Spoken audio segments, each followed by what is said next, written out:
Welcome back, everybody. Penis!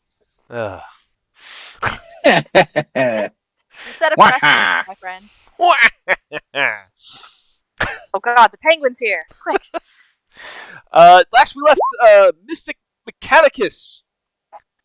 We had cleared out the mines of Dum Dorahl, and you were all victorious. The industry is starting to get back up and running. You had some conversations regarding what you saw down in those mines, and in the next day, Nariko had visited some sites that were important to her. And I will make us back to the town, where I believe you guys are figuring out your next steps. Did we leave off in the tavern or in the town? I can't remember. I believe we left off returning to the tavern. Um, People finishing up breakfast slash brunch, Wonderful. and then the general plan for the day was just if there were any sights you wanted to see in town, if there was any shopping to do, we're kind of taking the day to rest and recuperate, and then tomorrow in the morning we'll hop on the ship to head down to Rochdale. Very good. Yep. Then we return to the Iron Knight Inn, and you guys may proceed with your planning from there.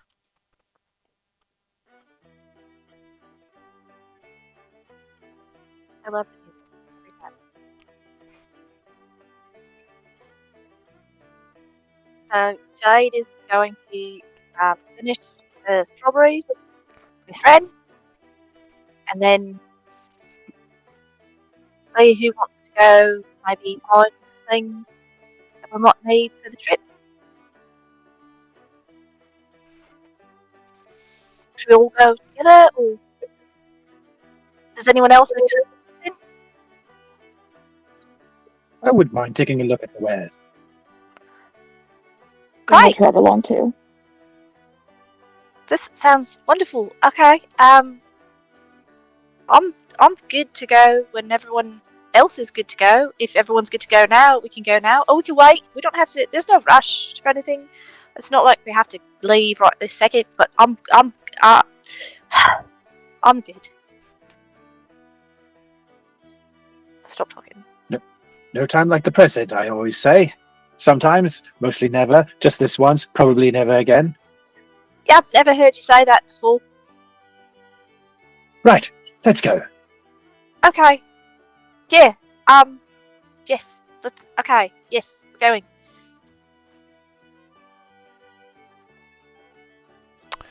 So as you guys get ready to set off, Nariko hands off her letter to Nubin, who takes it and tucks it away and flutters out the door in front of you, off on another job. He's fast. Indeed. I have a question about Newman. He has very small wings. Yes. How does it lift him? The wings Oh. don't seem like they're big enough to hold him. To hold anything I've seen with wings, the wings are always so big, considering they have to lift so much. Is it a science thing because he's he has electricity? Is that So, that's actually very interesting. It's sort of a science thing, but more of a magic thing. I have run a study on this, and according to all known laws of aviation, there is no way that a Modron should actually be able to fly. The wings are far too small for its dense metallic body to get off the ground. But of Yeah. course, the Modron flies anyway. I suspect that they come from the plane of law, Mechanicus. They are designed with wings with the intent to fly, and therefore they will fly. It's very much a intent Oh. equals result sort of system. So the short answer is magic, but there are some philosophical underpinnings to it. Oh no, I suppose that makes sense. I mean, if you coming from a place where if whatever you say happens, then if you have wings, it happens, and then I mean, we have other things come from other realms all the time, and they don't stop working just because it's this realm says that it shouldn't work. I guess you just bring some of your home magic with you. Yeah? Indeed. Although I got a slightly different answer from Newman. His response when I questioned him on that is, Modrons don't care what humans think is impossible. Well, I suppose that's actually probably the same thing, really. It's just more, like this, they don't, their realm doesn't care what our realm says is possible, so they just do whatever. All the time. I mean, I wonder what else. Can he do other things that are impossible here that we wouldn't be able to do, that he can do because he doesn't think it's impossible? Sort of. Because I've sort of tinkered a bit with Newman and bonded him to me, as it were, he apparently has developed an ability to always locate me. Always. Anywhere. You say that in a way that sounds like it should be discomforting, but I mean, he's so cute, though. It's more his ability to reach me, regardless of any blocks or other obstacles placed in his way. Well, that's a great thing then, because then you can never be trapped. It is, although it also makes me very intrigued in what other possible functionality the Modrons may have locked away. Your average Modron can't do that. We discussed earlier that Newman is something of a mild aberration. He's a little glitched, in a good way. But it's one of those things where he thinks that he should be able to find me, and according to the laws of Mechanicus, he is supposed to be able to do that, and so he does. Wow, I wonder what else we can get. I wonder what else Newman thinks he can do that would make him able to do things. That will be a fun day. Maybe we can figure that out. That is an interesting prospect that he is able to do something just by believing in it. Most humans cannot do that. Well, that's what magic is, really. Actually, it might be possible. Dr. Hansel Barrett had a theory that through enough will, sheer power of belief alone could make anything possible, really just bending reality to your whim. Jade is just nodding as the professor talks, like, very excitedly. Just, yeah, I mean, that's actually really true. I mean, if you get enough, I mean, usually belief has to come from just more than one person, but if you have enough people believe in something, then it becomes real. That's how a lot of things, I mean, that's how a lot of things happened. It's honestly a lot of the underpinnings of how divine magic operates more or less boil down to that, although it is a very complicated process. Oh, yeah. Especially when people start changing the thing that they believed in the first place. Or even the thing that they believed in starts to change them. Mm-hmm. It can be very... It's a strange process when that happens. A little bit sad. Neville just having knob flashbacks to his last character. Yep. Yep, that sounds right. A lot of trauma right there. I mean, you got better. Didn't know. Did you not? Kinda. I mean, you don't know where Blue is now. Skaska still sucks. Keep comfort in the fact that Leannon still thinks Skaska sucks. That never changed. So some things remain constant in the universe, and it's comforting. Yeah, exactly. All right. So we've probably made it out the door by now. I don't know. Yeah. Yeah, definitely. sorry. My Roll20 crashed, so I was trying to fix that. Oh, no. But we're back. It's okay. We'll bullshit forever. It's okay. We will. I love well aware. I love how anytime anyone asks questions to Naruko and Jade, it's just, or to Naruko and the professor, it's just an opportunity for them to just start declaring things about how magic works in the world. Like, no, this is canon now. Oh yeah, And we love it. Yeah, this doesn't build into the things I have planned at all. It's fine. We're good. So as you make your way out into the town this morning after breakfast has been had, there are some people milling about in the town, and they are very happy to see you, and they are quite appreciative of the work that you've done, even though they still make way for you as they would almost like celebrities. Um, the town itself still isn't very busy. It's only been a day since the mines have cleared out, but you know that most of the people who usually work in the mines are heading back in that direction now to kind of get things started back up again. But slowly but surely, there are signs of life returning to the city. It looks a lot different in daytime. Well, I guess it was daytime before, but we just couldn't really see the daytime because it was a big cloud overhead. It looks different without the cloud. It's nice. Indeed. I'm still not certain if the cloud was there more as a psychological effect or perhaps to offer some aid if the Dorgar ever had to engage above ground. Could be two things. Suppose we won't know for sure at this point. No, probably not. Although the item itself that they were using for it is now free from that particular ritual, so I am going to spend some time today working on what other possibilities we might be able to use it for. Is it something that can store magic? Is it a magic storing stone? I mean, I guess it's just a store. It's just a stone, but you know. It's very much like that. There are items such as pearls of power where they just store raw magical energy that can then be tapped back into by the user when they need replenishment. This one is intriguing in that it's a little bit like a modron in that they can store a set of commands and execute them, but the commands in this case are rather complex magical formula. Someone can scribe a spell scroll or use a spell gem to store a particular usage of a spell, and there are various items which can carry a charge and access particular spells that they've been imbued with. This one is a little bit more free to customize, if that makes sense.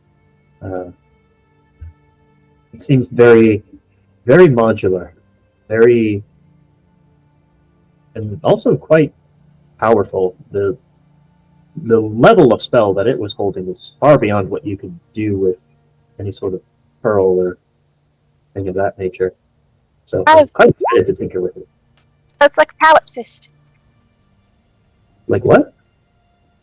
Oh, it's like a particular type of crystal that is kind of scrubbed of all other bits that would identify it as anything else, and because it's all kind of refracted and fractured, you can inscribe things inside of it and it amplifies its magic. So you can put a lot more inside of it than you could if it was just because of that you're able to do a lot more with it than if it was just a pearl or something that was solid and I guess unbroken. It's not technically broken, but it's like you have like a diamond. You can do a lot more magic with gems that are cut than you can with gems that aren't. Narco takes out the chunk of quartz and she grabs her notes and she's like, "What was that called again?" It's a palimpsest. Palimpsest. Interesting. And you mentioned fractals, so yeah, nesting fractals onto each other, giving you more fractals.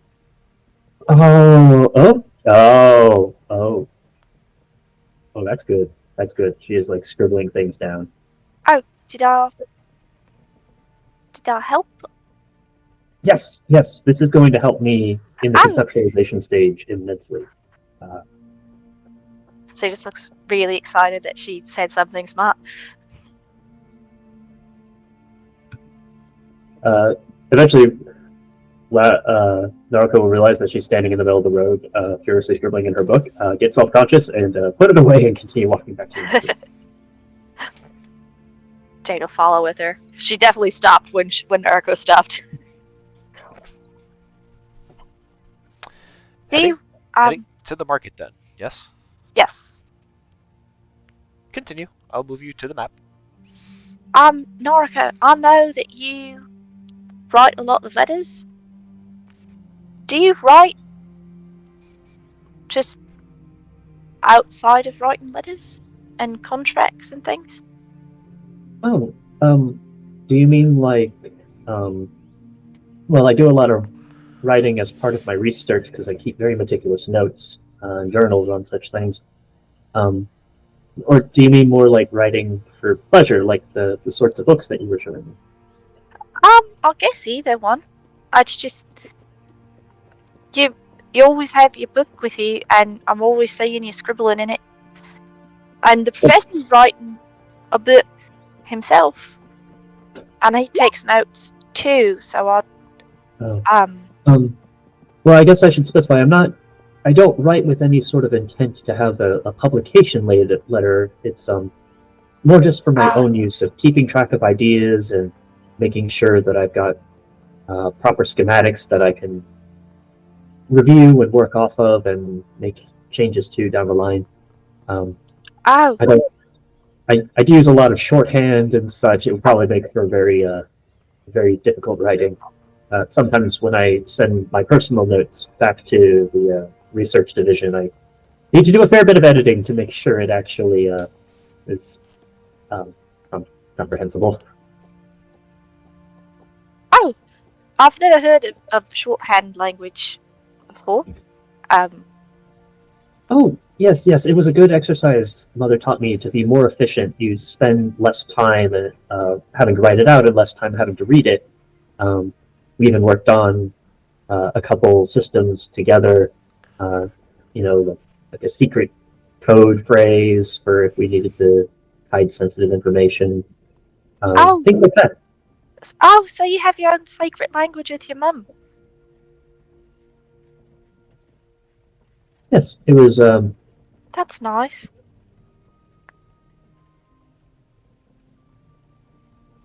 Probably also one of the few people you'll ever meet who can actually translate Modron. So that it's very useful in some aspects for writing information, but horribly inefficient for others. It's all very directional, if that makes sense. They have a lot of things that you can use to describe positions and coordinates and sort of mathematical factors like force and acceleration and physics and things like that. Very little that's helpful for any sort of metaphor or artistic expression. Oh, so they're really literal then? Extremely. Oh. That's different. Yes. The Modron expressions for good versus the Modron's expressions for bad basically equate to a plus sign and a minus sign. And then if you need to emphasize it, you just add more pluses or minuses. Seems direct. Very much so. I don't know that I'd be able to get on too well with that. I have a lot of... And I've met me, so, but Newman seems great.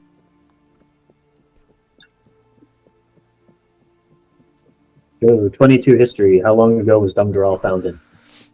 You would know it is about 350 years ago. Naruko looks at the professor and says, about 350 years ago? He's Really kind of only- like tapping his chin just thoughtfully with, curious. The What's curious? lifespan of a dwarf, it's entirely possible perhaps Dorahl Ironhammer could still be alive. Oh, I mean, he was when I read the book. He's clearly not alive because you saw his grave below the brewery. But Well, could be had he not been if he had he not died, like just natural causes. possible. That's Very, very. very unlikely because Doral would have been an adult when he founded this, so that's already like a good 100 years Right, off. right. Like the only reason he was alive when we found him was because he got put in sort of stasis while he was captured under the Shadowlands for a while. Yeah. So that Or at they could least do this bad should be things to him forever.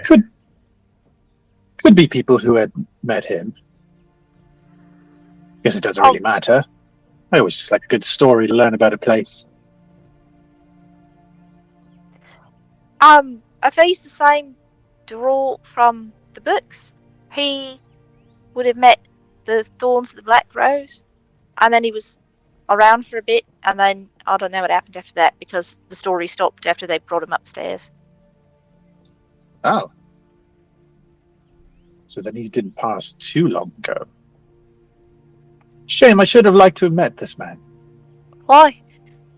I'm sure he's got plenty of stories to tell. Oh, I mean, if he's a dwarf, probably, right? He's would have lived a really long time, and he You, founded a town. perhaps you could get some stories secondhand from Abbot Olaf. He's fairly on in years for a dwarf, and he would have been around. I don't know if he would have been around when Doral was first active, but certainly after he was pulled up from the underground. Yes, that's a fine idea. I think I might do that. But not right now. And he just kind of starts wandering, kind of sniffing the air. We're not really making it known to anyone, but he's really sniffing for like elephant ears. So the marketplace that you enter, it is quiet, because not a lot of vendors have moved back in yet. Some of the buildings themselves that had shops in them are more or less closed down. Um, a lot has moved out since the mines kind of abandoned. Um, so where there would be like populated tents with all sorts of street vendors and stuff are mostly empty at the moment. There is one curious thing, Professor, as you pass by the herbalist shop, you do see that there is a handwritten note in the window.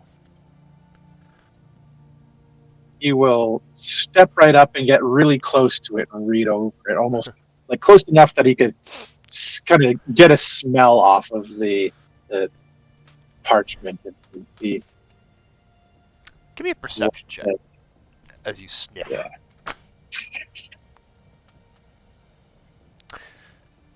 With that perception, Professor, you could smell like the dried herbs from inside. It looks like this place hasn't been tended to in a longer time than the mines were abandoned. And the note that you read on the door looks a little something like this.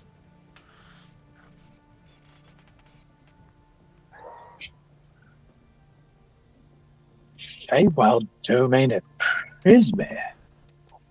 Oh my gosh, Bess!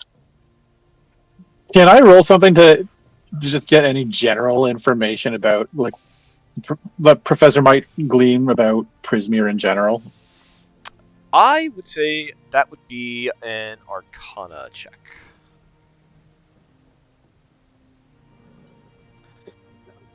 Professor, you are rolling off a Yuki sheet. Yep. If you have a Oh, better crap. +1. Yeah, I was gonna say.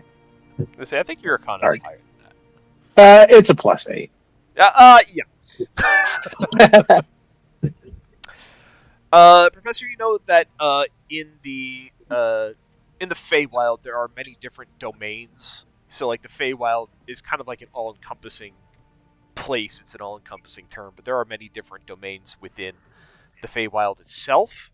Prismere happens to be one that you know is run by an archfey by the name of Zabilna, and that it was recently not in such good shape, but has since gotten better.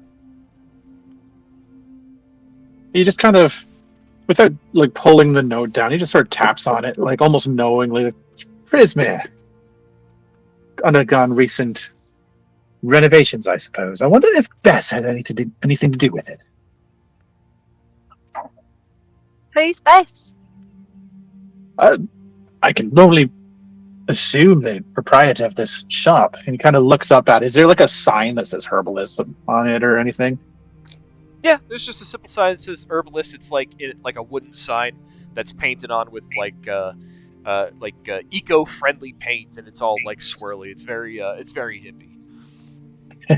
So he takes note of the sign and thinks, Bess.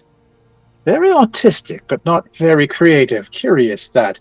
And he kind of looks over his shoulder. It's like, the name of the shop is Herbalist. Original. I like it. I should like to meet Bess one day. Okay. Do you want to leave her a note so she can find you or He send you a letter? he thinks for a moment, then shakes his head like, nah. Even I don't know where I'll be when they return. Nowhere to send a note to. I'll come back one day. Perhaps she'll be here. I say she, maybe he. Never met a Bess who was a he. I should like to meet a Bess who she. Maybe this Bess is a he. Perhaps they don't like to be gendered. And he takes out his notebook and he starts writing down questions to ask Bess whenever he eventually meets them.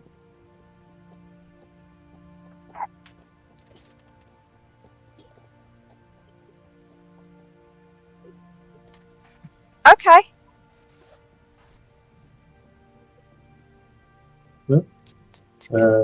It seems like the shop is closed in any case, so we'll just move on. There is one building that you see that seems to be active. There are like little stalls like in between. Like they're starting to get like the fresh foods and stuff back in. Nothing fried yet, Professor. Unfortunately, no elf in here today. But you do see that the Thunderhorn Armory is currently open and seems to be setting back up. There's a place that looks like it's got people in it. Oh, we should check it out.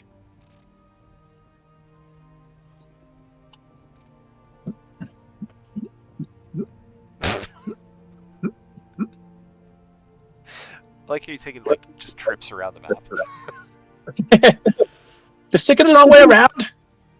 Did you got what going again? Oh, he's back. I'm Nope. here. I'm here. Just want to see what. There's a lot of empty stalls here. You never know what's actually going to be there. You run around a lot.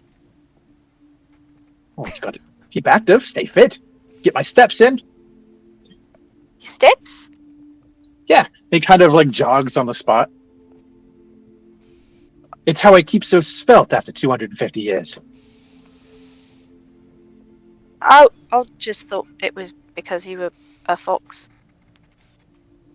Well, I mean, genetics plays a little bit in it, but I mean, you can't rely entirely on genetics to keep fit.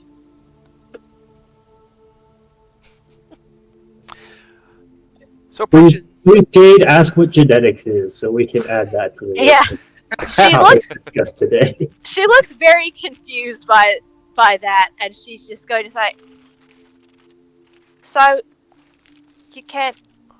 It's not because you're a fox person. What?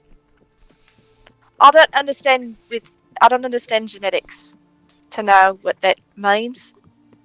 Is it a fox person thing? Genetics now is really, it's everything. And he just starts rambling on about genetics and just like the how to be a geneticist for dummies sort of thing without really considering the audience, not addressing at all about why it means he needs to exercise. Jade just stares and like slightly helpless panic look towards Ren.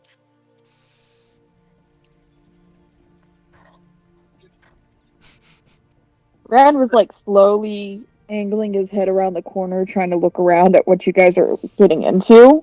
So all you see is the white face and the two big horns, just kind of like, and then he like slowly approaches. He's still How, not sure about this whole marketplace thing. how does that relate to someone like Ren?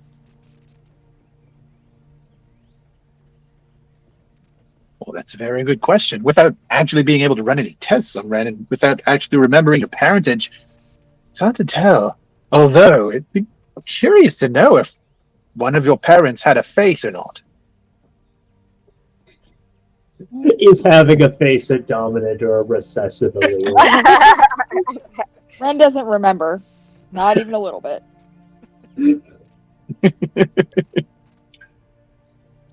I think that Ren's appearance via divine intervention probably precludes him from most typical genetics, as although Reverie being an actual clone would mean genetics would be both incredibly relevant, but also possibly irrelevant because, again, body created out of magic. Stories about where the characters are created by magic are really the just low-hanging fruit. I mean, there's nothing exciting about being born out of magic. Magic does anything and everything, if the stories are to be believed. But now, A few times. I mean, Wait, is magic that just an creates insult? magic just creates the body. It's a lot of other things that create all the bits that go in past the body. well, that depends entirely on how much of any kind of gestures to reverie and like how much entirely is magic born. What would it matter? If it was magic that's just created everything, it's just because it created it doesn't mean it didn't make someone who then can go and create other things itself. Oh, absolutely. Not just not arguing that at all. What I'm saying is just that if everything is magic, then it's just a bit of a different story. It's not quite as exciting as trying to figure out what made what when everything is just magic. Magic made everything. Not, and he kind of puts his hands up apologetically towards Reverie, like not saying that you're not interesting and that your story is boring in any capacity, but seriously, I want to know if Ren's dad had a face. I am not I mean- comfortable with this conversation. I mean, if you went back far enough, everything would have been created by magic. He raises a brow. He's like, I'm not so sure about that. The whole of everything was magic. That's how it all started. And then it went and changed from there because of what magic had first created. That was what was here first. He just kind of Doesn't make it less interesting just because it was done by magic. Does it make it more interesting because there's not one answer? he raises a kind of a brow at Jade, and he's like, trying to determine the story that she equates to the beginning of everything, and he says, no, it really just comes down to what you know and what you don't know. And he just kind of shrugs, like, that's all. That's it. I just like to learn new things. And if you already know something, you just know it's not as exciting as finding out something for the first time. So, I'm sorry, I don't really understand how that means that magic makes it less interesting, though. I mean, are you just saying that once you understand it, it's no longer magic? No, not at all. What I'm saying is, if it's magic, and that's the only answer you really need for the origin of something or how something works, that's it. There's really that's all there is to it, really. How is it done? By magic. Sure, there's all kinds of things that go into making magic happen. There are incantations and sigildry and molding of the weave and all that sort of thing. But these are all calculated things that people already know. What's exciting is learning something that you haven't learned, something that others haven't learned, something that nobody's learned or is forgotten to time long, long ago. But you were just talking about genetics. He Is, grins and nods. is that exciting for you because I didn't know it? It's exciting to me because I didn't know it. Then how are you explaining it? Well, I know how it works, but I don't know without being able to actually test and see what the parentage is of a person or how or what specifically went into making a person. That's what's exciting. Oh. I don't know it. I'd like to find out. Okay, I understand now. Oh. Right. Well, I hope It's you can figure it out one day. Or maybe I hope you don't figure it out one day so that you can remain excited about it. this has been both the most exciting and confusing discussion I've had in quite some time, and I thank you for that. You're welcome, I think. Yeah. No, you're welcome. Should we go inside this place? Certainly. Okay. The door to the armory is open. As you just kind of like waltz right in, you see that the place is in kind of a disarray. There are just stuff. There's just stuff kind of like haphazardly put about. Looks like some of it's being pulled out of storage. Behind the counter, you see a redheaded dwarven woman kind of pulling this stuff together. She's kind of grunting and hawing as she's getting whatever stock she has left out. She kind of peers up over the counter as she sees you enter. And Hello. She smiles. She says, "Hello, oh, customers, hello, welcome to the Thunderhorn Armory. My name is Merowyn." Hi, Hello. Marion. Have- I'm Jade. Welcome, Mystic Mechanicus. I recognized you from the tavern. Yes, welcome. Oh. I didn't. Well, I guess it's We not. became famous very fast. I don't think there's not You've 12 people in the whole tavern right now. you've done quite a big thing for the city. It was hard to miss you walking around with all the cheering and whatnot.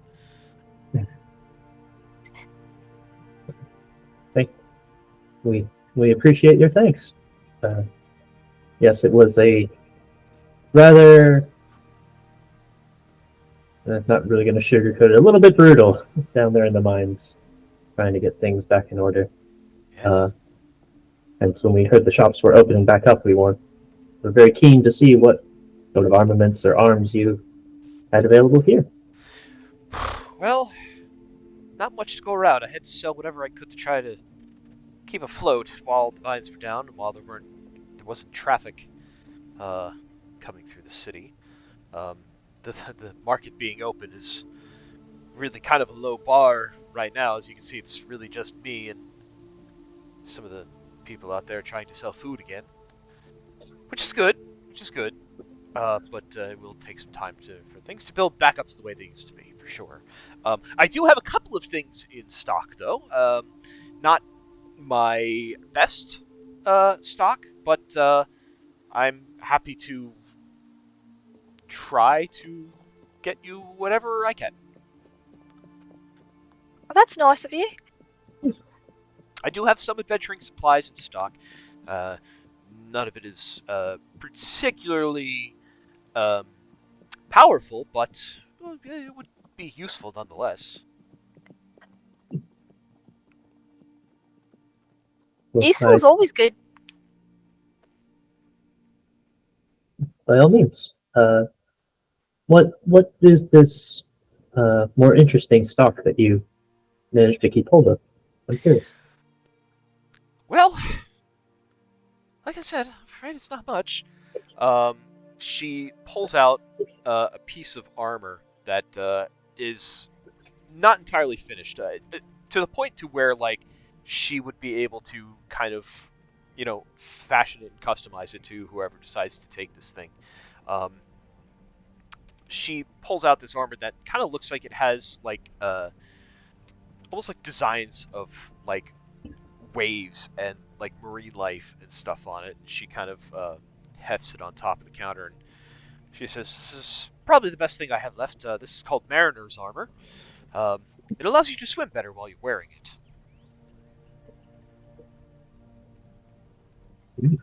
Wouldn't it weigh you down? Normally armor would, but this won't. Oh, she has no follow-up question to that. She just accepts that it's true. Is it? You mentioned Joe in your description half finished. Is that like it could be any type of armor that you want? Yes, it can be made into any kind of armor. So it's like what she pulls out is almost just kind of like a leathery, just kind of like basic start to it. So it can be a type of leather armor, or she can add some different things to it to make it heavy armor if needed. Gotcha. 'Cause that's one thing I have. What do I have left? What do I have left? What do I have left? Oh, jeez. Okay, I wasn't ready for this. I do have this. And she pulls out another uh, piece of armor from behind the counter. Pulls it around. It looks like a standard shield. She kind of gently places it uh, on the table or on the counter next to the armor. She says, "This is magically reinforced shield. It'll protect you a little bit better than normal shield would if any of you are using shields." Um, Basically saying this is a +1 shield. Cool. Ooh. How much are you asking for this? For the shield, He nods. 1,200 gold. Oh, Bit of a discount. practically giving it away. I know. I have to get something going back here to be able to stock my store again once the iron starts flowing out of the mine once again. I'm Of sure course. there's going to be quite a few people coming once they hear that everything's opened back up. I certainly hope so. I don't have that much money. But do you have anything that maybe isn't armor or Sure. or a mending kit or anything like that? Tools, kits. Let's see what I have. And she kind of again goes back to like a little back stock room that is open, so you can kind of see her like rummaging around in there. She's like, "Ooh, kits. Yeah, Slim Pickens. Let's see. I have some alchemist supplies here. I have some cooks utensils. Um, what else? What else? What else? Navigators tools. You guys sailing anytime soon? Anyone a navigator? No? Uh, Maybe? I mean, I'm not a navigator, but we do have we came on a boat. Are you going back on a boat? I think so. Noriko, do we need navigation equipment? While we are getting back on a boat, the boat has a crew for us, so we won't be the ones needing to do the navigating. Oh, that's fine. That's fine. No problem. Uh, you said a mending kit. What are you trying to mend? Oh, well, really, I got. She's gonna hold out her arm and show her glove, which now has a very awkward-looking seam up it from where it had been slashed open. Well, I was able to mend this with the last of what I had on me. Ah, I didn't know. Maybe you had. yes, weaver's tools. Yes, I've said that. Yes, Oh, okay.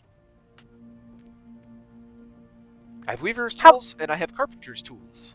I don't, you probably don't need carpenter's tools to fix a fix a glove, but Probably not. But the weaver's tools. How much would those be? 8 silver pieces. Oh, okay. I'll take that then, for sure. Wonderful. And I'll hand her over a gold piece, and just anything extra you just put towards someone else's blighter. Oh, well, you're generous. Or keep it because you need it, and I need this, so it's a good trade. Sure. Take So, the weaver's kit. she'll send you sell you weaver's tools, which is just an actual toolkit that you can add to your character sheet. Oh, that's awesome. To, Okay, to your inventory.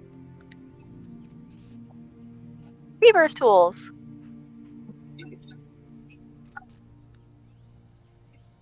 I do have some basic supplies. I do have a couple of potions of healing, if that would be helpful. Oh, that would probably be very helpful. Yes. I have a couple of regular ones, and I have one potion of greater healing. The regular ones will be 40 apiece, and the one of greater healing is 200.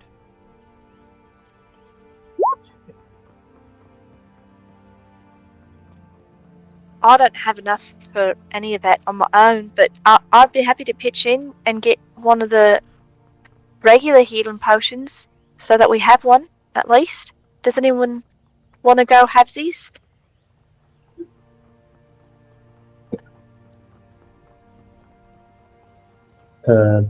Narco may go halvesies. I'm waiting for a response from Joe.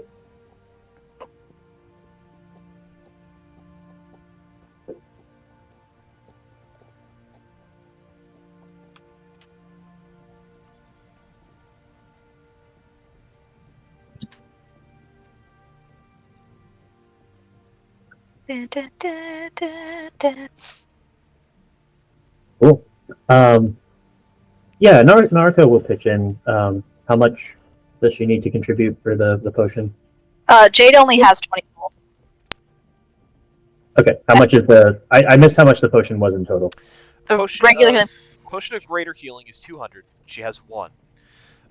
Potions of regular potions of healing would be 40 apiece, and she has 3. Okay, so Jade has 20, and she needs another 20 for the potion. Oh, Jade was gonna pitch in if anyone else wanted the gold, wanted the healing. So she wasn't gonna get herself.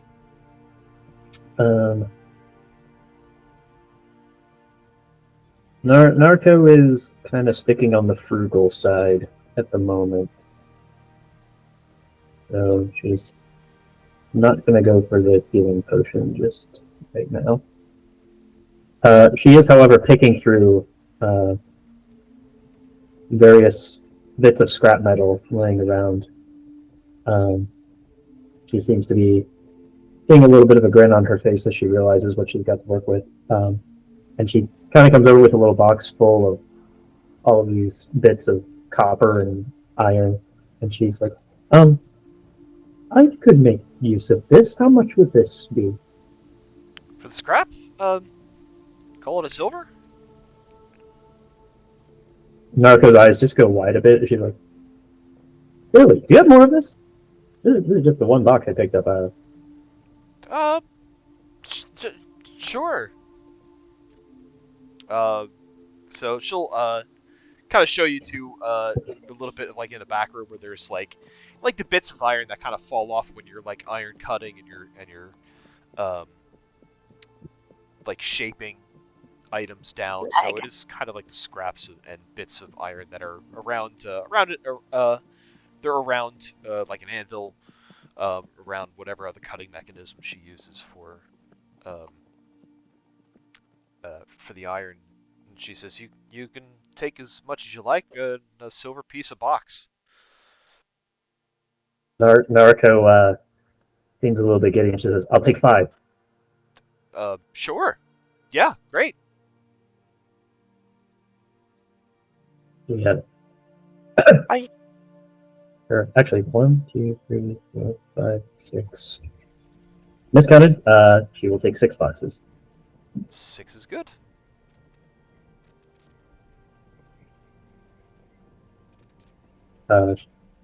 After she acquires her boxes, she'll start packing them away into her briefcase for work later. Are you gonna make something, Narika? Mechanicus says, "Oh, yes, yes, indeed." Well, that's nice. Ren, did you want anything? Ren looks around the shop and looks back to his own materials. I believe I am sufficient.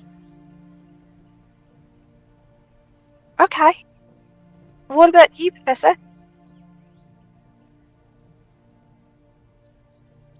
Ah, unfortunately, it seems my pocketbook's just a little bit light these days, but I think I may return one day.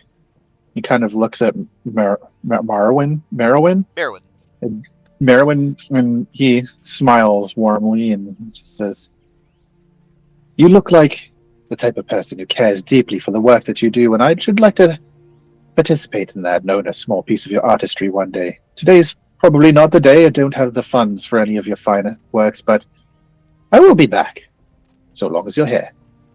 Well, I certainly hope to be here, and I hope next time you come around, there'll be a lot more to show you. Well, You have a really nice shop. Oh, it's not much now, but hopefully I can get it back up to where it was before. But thank you. You're welcome.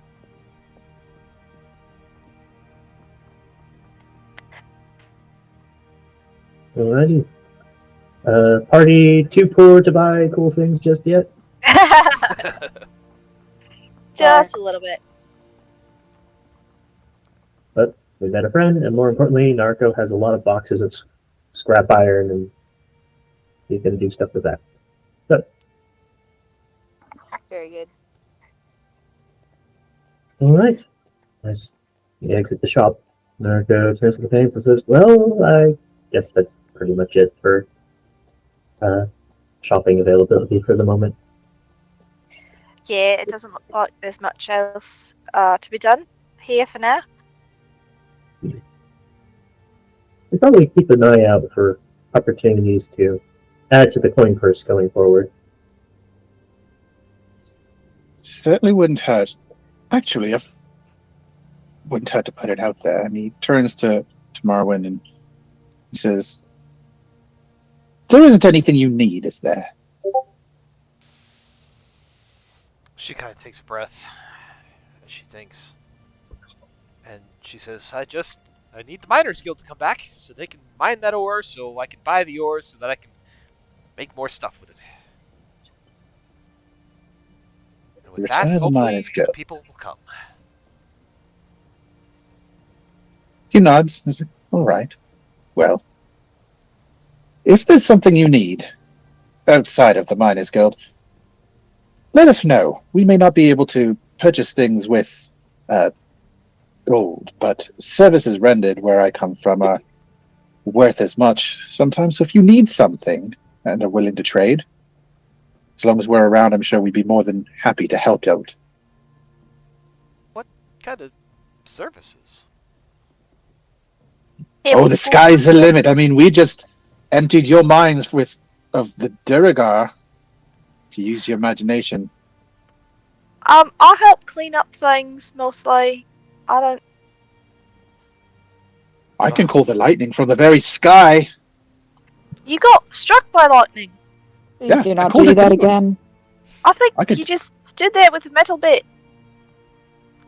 It was a little bit more than just standing there with a little metal bit.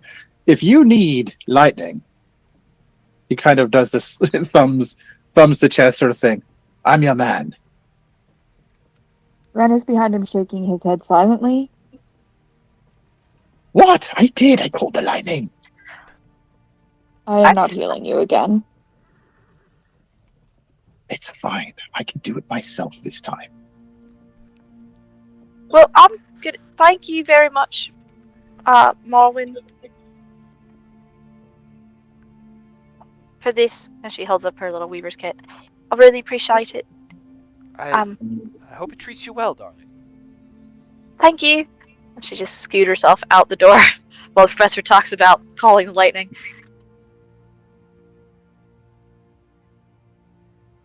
Is money important for us to have? She asks Naruko. Naruko, the heiress to a large trading company, turns to Jade and says, "It's certainly very helpful. If we're Oh, trying to organize exchanges between people, money is often the simplest medium to make that happen." oh. I'll have a little bit. And she's gonna like take out her little sack of coins. Do you want to hold on to it so that we can have it for everybody?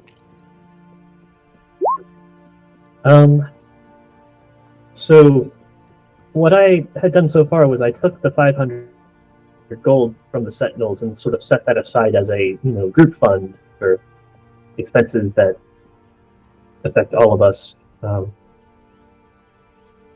I could take your gold for safekeeping. Do you want that to be part of the group fund, or should I add a second section that's just the Jade money? No, you can just put it towards everybody if we're gonna need it. If we need money, I mean, I'll have money and you can have mine. You have a lot of trust in me, and I appreciate that. We're friends. That is true. And you're very good and smart, and I think that you seem you know a lot more than I do about a lot of things. Okay.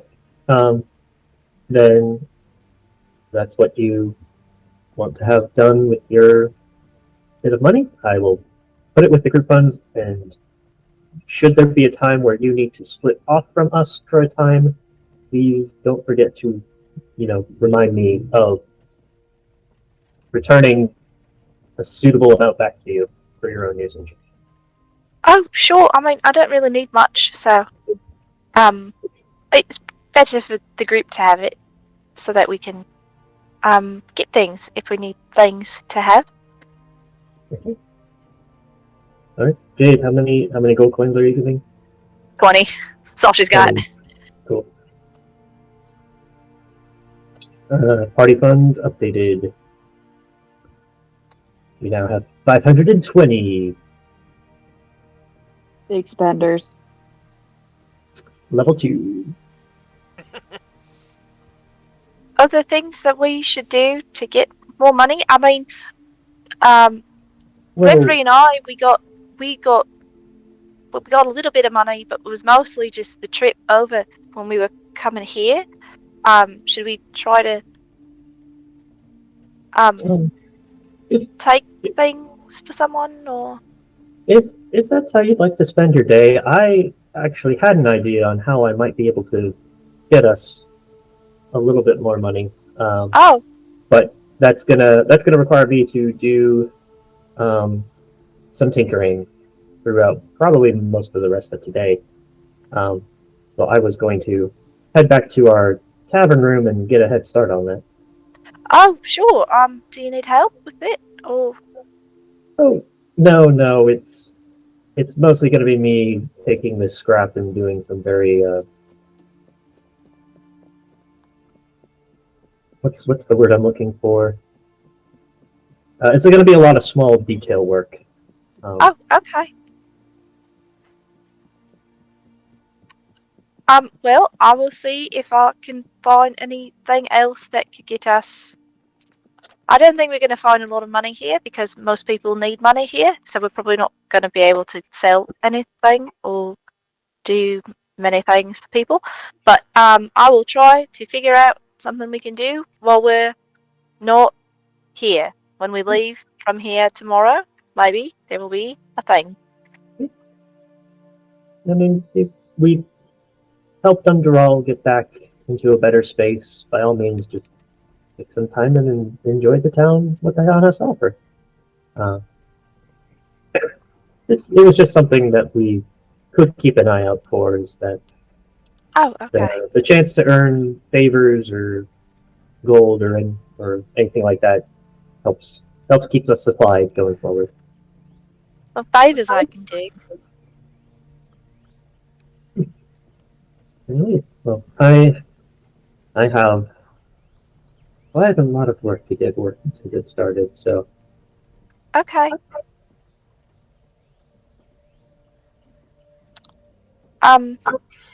Well, does anyone else want to do anything? Or do you just want to go back to the tavern and just have a nice day inside? The professor, who is just kind of looking around the architecture, he just kind of says, I think I might go for a bit of a walk and explore the town a little bit more. I'll meet you all back there a little bit later.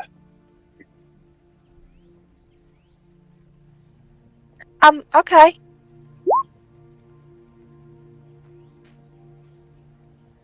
Ren, did you want to? Are you going to go off and explore yourself? Mm.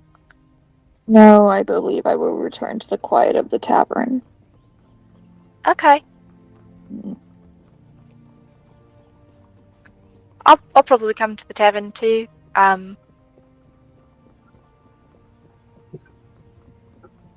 Yeah, we'll go back together.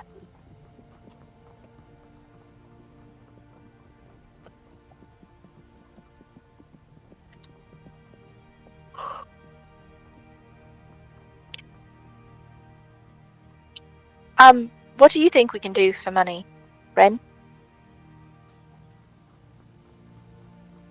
Ren reflects on his, how much gold do I have? Right. 16 gold and 7 silver. I am uncertain. I still am having trouble understanding the purpose of money except to exchange for goods. Jade shrugs a little bit. I mean, this is the first time I've ever had money, and I haven't really needed to use a lot of it, so I don't really know either. But I gave mine to Noriko so that because she said that we needed money, so I gave her what I had.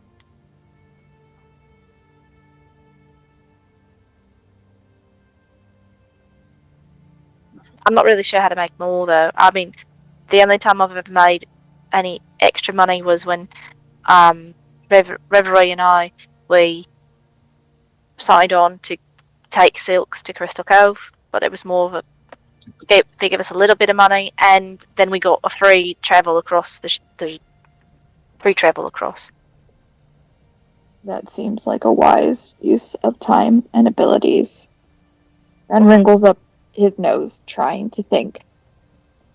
I do not know how to make money. I suppose we just be on the lookout for people who might need help and with something, and maybe we can like move things for people or like set things up. I mean, Noriko, Kenneth hired us, and we got a little bit of money from that, and we were able to just set up when we were unpacking boxes and things. So maybe we'll find the next town we go to, maybe people will need help with boxes or moving something. Perhaps.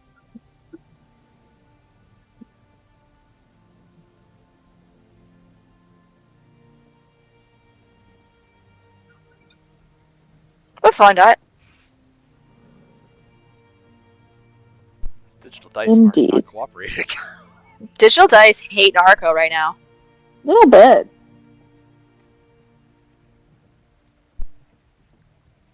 Ren continues, but regardless, I do not believe we will find many opportunities for money in this particular town. They have struggled enough, and they do not need to support additional souls. That's true. That's what I thought too. But we're gonna go to another place after this and make our way down to Red's Wharf. So maybe we'll have better luck when we're out and about. It is possible.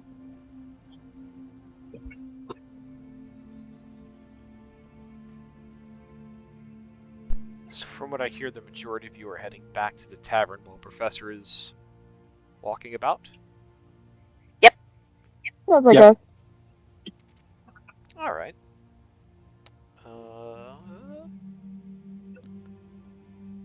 Let's go back to the tavern. So the rest of you go back to the tavern, and Professor will theater the mind you a little bit.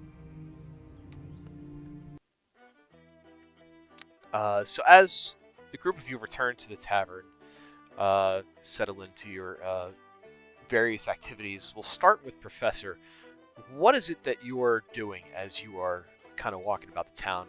Are you looking to do anything? Are you looking to try to see anything, find anything? Is there Mostly anything he's just particular kind you of want to pick. do? Not really, unless like an opportunity to sort of line his pockets a little bit on a not like moving boxes from place to place for by shady politicians or anything, but just like a if any opportunities present themselves while he's out, that's cool. But mostly he just wants to get a feel for the town. He knows that it has some historical significance with the Thorns of the Black Rose. So naturally, as someone who's trying to learn the history of a place at any time, he's really trying to just sort of learn as much as he can, because this is the first time he's been to Dum Dorahl. Why don't you roll me? I would say you can give me either or both. Uh, an investigation check to kind of pick up what you learn around the city, and a call it just a straight charisma check, trying to talk to people on the street. He is not good at talking to people in the street, so I'm going to give you an investigation check. Oh, nice. Yeah. So, Professor, as you're walking around the town, um, you are trying to pick up whatever information you can. There are signs of what this city has gone through in the last 25 to 50 years, kind of all around you. There are statues to Dorahl Ironhammer, sparsely decorated throughout. What you learn from the different plaques and inscriptions that you find is that he was an adventurer from the city of Crystal Cove. He made his way over to this mountain range where the city is currently settled, and he is the one who basically found the vein of iron in the mountain and started these successful mining operations, founded the city upon it. The city just kind of grew and grew after that. The rumors that you hear about this guy, though, is that there was something else going on of a magical nature, and you can kind of put two and two together now that whatever was happening was there was something else other than my iron inside this mountain, and it was he who tried to seal it away and tried to keep it from getting out into the world at large. But so many years after the founding of the town, and it was around the founding of the town where he actually disappeared, but the people of the monastery had made it look like he had gone away on an adventure, just maybe trying to found a town somewhere else. But what you know now from the events that have been told and written about is that he was trying to seal away something in the basement of that monastery, in the monastery. That was not so nice. And in doing so, he kind of sacrificed himself to do that. Told his people to essentially lock the door behind him, which is what they did. But when that started eking out is when the first events of the Thorns of the Black Rose came around. As far as the town itself, picking up on what's around you, this town is pretty much a an economic center for trade. While they don't have a lot of their own goods and services here, most of what they produce is from the mines, so you can easily tell why the mines shutting down would be so crippling for this town. But kind of in the central location that it is on the lake, it is a good stopping point for a lot of the other towns in the region to kind of come together and sell their wares to anyone passing by. So it has become known not just as an iron mining town and like kind of like a center of fabrication of weapons and armor and things like that, but also as kind of an unlikely trade hub of sorts. So, quick question about the Miners Guild. Are they still in town? Were they in the bar when did we meet them at all? Yeah, there were the ones that Yuki started a bar fight with. Right. That's the guild themselves. Okay, so we want them back in the mountain doing their job as quickly as possible. Yes, so they did strike a deal with Naruko the previous day. Naruko offered the use of the Modron network to try to spread the word out far and wide for the miners to return. Right. Okay. All right. Armed with this bit of knowledge, which is mostly just purely for his own interest and of learning about the place, he would return back to the tavern and just sort of set about sort of jotting down what he's learned, which is for the most part already recorded history, but it's kind of like building something with your own hands. You get a satisfaction of learning it yourself without reading it directly all in one spot. Yep. Cool. Very good. So as the professor is off on his expedition of learning, the rest of you return to the tavern. Garrick and his wife run in the bar like usual. These miners would actually be in the mines now, so they wouldn't be sitting here. They're actually getting back to work and happy to do so.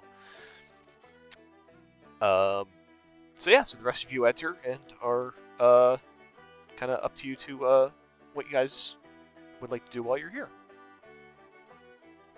Cool. I think Jade is going to just sit at the bar for a bit and have herself something to snack on and just watch the place around her. And just kind of wait for the party to get back together and get ready to go. Which I think is tomorrow, so she'll eventually go to the room to go to bed.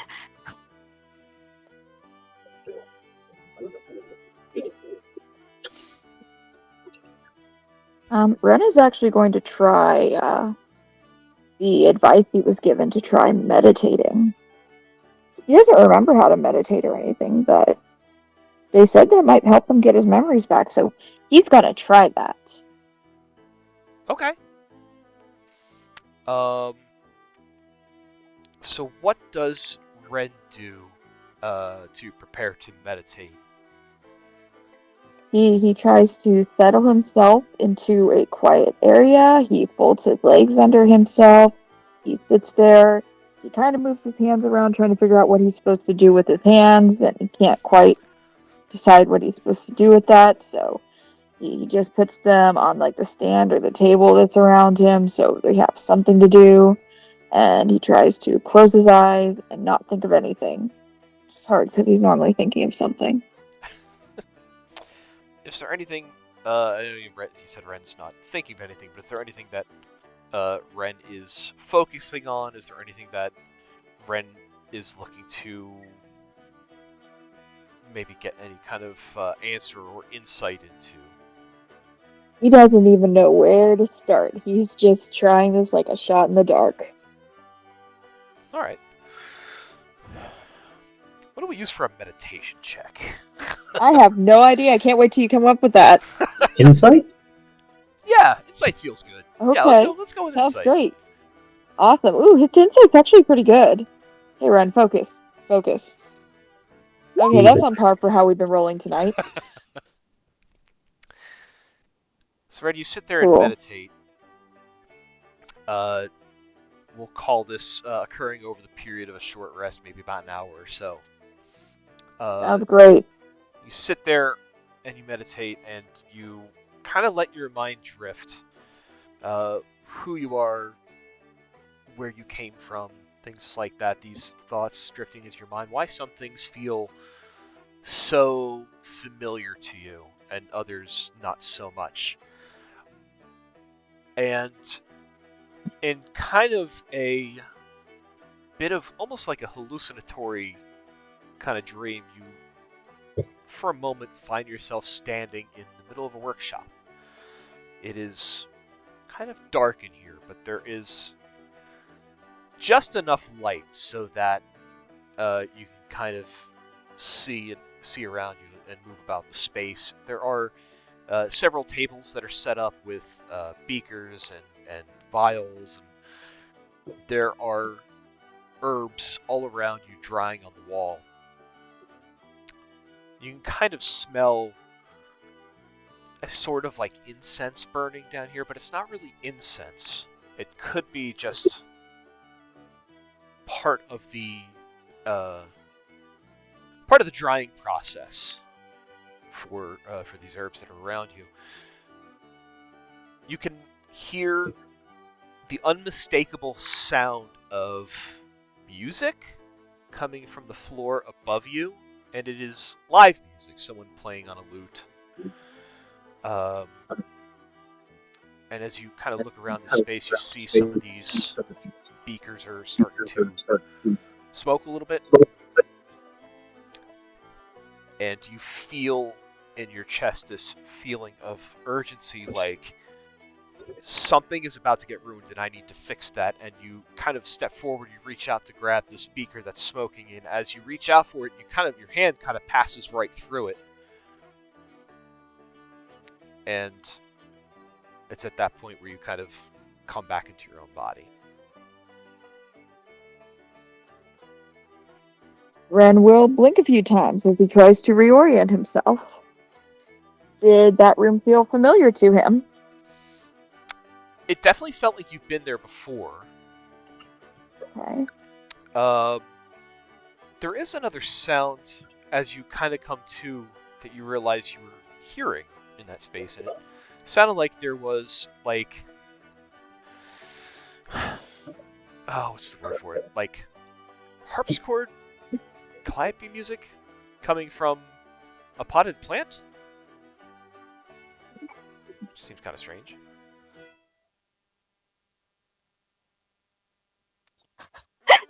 I think I have more questions than answers now.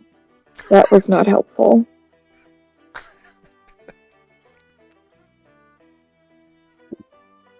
Yeah, okay, so that was Ren's experience with meditating. Cool.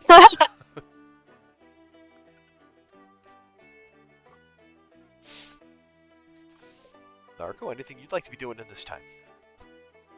Nariko has boxes of scrap laid out on a table. She's pulled out a bunch of her tinkering and machining tools from her briefcase. She has, as she goes through, she sort of like haphazardly sorts out particular pieces here and there for work later as she finds the one that she needs for the next step. And as she puts on a set of goggles that will protect the eyes and also give her a little bit of closer zoom to the small component she's working on, she just kind of happily hums to herself a little bit. Clockworks clink and they clink within. Locks and riddles of rings will spin. Cogwheels linking the strings and pins. Wind it up, begin. And she's going to be doing that for a good few hours. Alright. So, a few hours pass. Narco's doing her tinkering. Ren pondering over the visions that he saw in his meditation. Jade at the bar. It's at about that point that the professor wanders back in. And he starts kind of scribbling in his book furiously.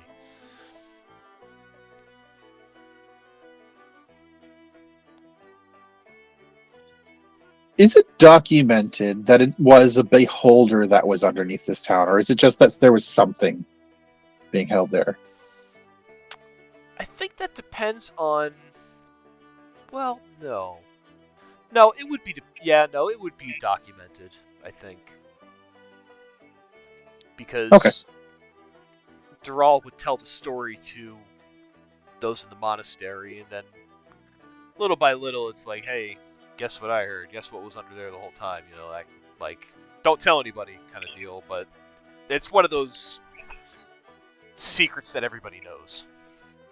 Okay, so it's safe to say that through one way or another, the professor would have heard the stories of the thorns and the beholder. Yes. All right. So I think that the subject of his writing at this point is less about the particulars of what he learned, but the implications that if there was one beholder found under the mountain, what else is down there? Could there be more? Would there be what are the nesting patterns of a beholder? What are the mating patterns of a beholder? Could there be families or entire tribes of beholders down there? Do they typically work alone? These are the sorts of things he's just sort of writing down in his book and then considering what kind of danger a beholder lying in wait under the mountain would be to the miners. There's all notes that he's keeping in his notebook. Yeah, he's kind of reciting these and saying these out loud as he's scribbling them down. He's not keeping them secret. He's just not getting up on a soapbox and saying, "Hark! Doom awaits you if you dig further into the earth," sort of thing. Mm-hmm. Okay. That's fair. He will kind of perk up and just call over to Garrick, and he'll just say, "What kind of protections are there for the miners for any sort of monsters or aberrations or things that might come up from the nethers?" He kind of he'll kind of approach you and he'll lean in and he goes, "You're talking about the beholder, aren't you?" Well, if I'm to understand correctly, that beholder is dead, but there could be more. Typically, from my experience, where there's one of a thing, there's usually at least another of a thing. Not really up to date on the nesting behaviors of beholders, but I mean, other nasty things live in the earth and the deep places of the world. Not all beholders are nasty. Would you care to meet one? Oh, I've met one once. Where was it? Somewhere in Iceland. Was he a bartender? You have met You Lars been in the- Luigi then. Yeah, is he here? No, he's He not kind here. of looks around like, oh. No, not here. I was going to tell you to go to the Laughing Beholder in Moonhaven. It never occurred to me when I met him that I could ask him directly, what do wild beholders... Wild? Are they wild or more like tribes? Is that racist? I'm not racist. Am I racist? I don't want to be racist, but I really would like to know what the nesting and breeding behaviors of a beholder are like. Is it rude to ask someone that? Jade is just staring at the professor as he talks to Garrick at the bar.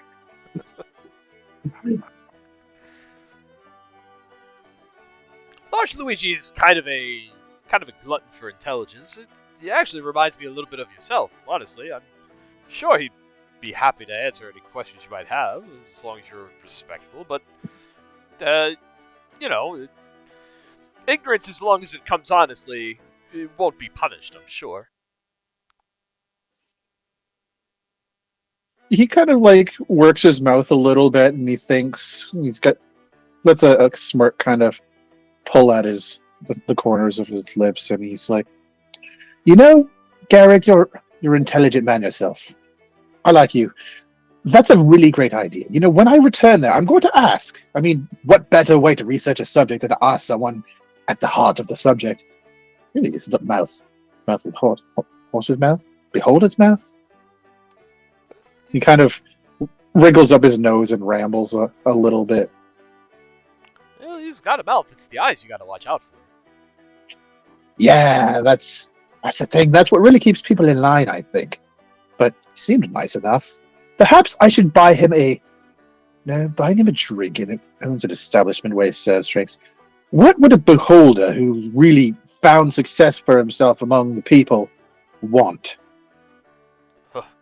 What does any beholder want? Knowledge. Knowledge. Well, I do have that in spades. Are you sure he might not want like a 9-lens sunglasses or something? I don't think so. I mean, beholders, they do like their treasure. They like to keep their artifacts. They're very entranced by extremely rare items that nobody else can have. But Luigi himself is a bit different. He's kind of crawled out of that life, and he's turned his back on it. Now he does quite well running the bar and listening to people's stories that come through. I think he values that more than physical treasure. He smiles and nods, and he says, well, perhaps I have a story that would be fitting for a beholder to loosen the lips and chat the night away. It'll have to be a good one. He's been around for a long time. I'm no spring chicken myself. I'm sure they know something that he's bound to find interesting.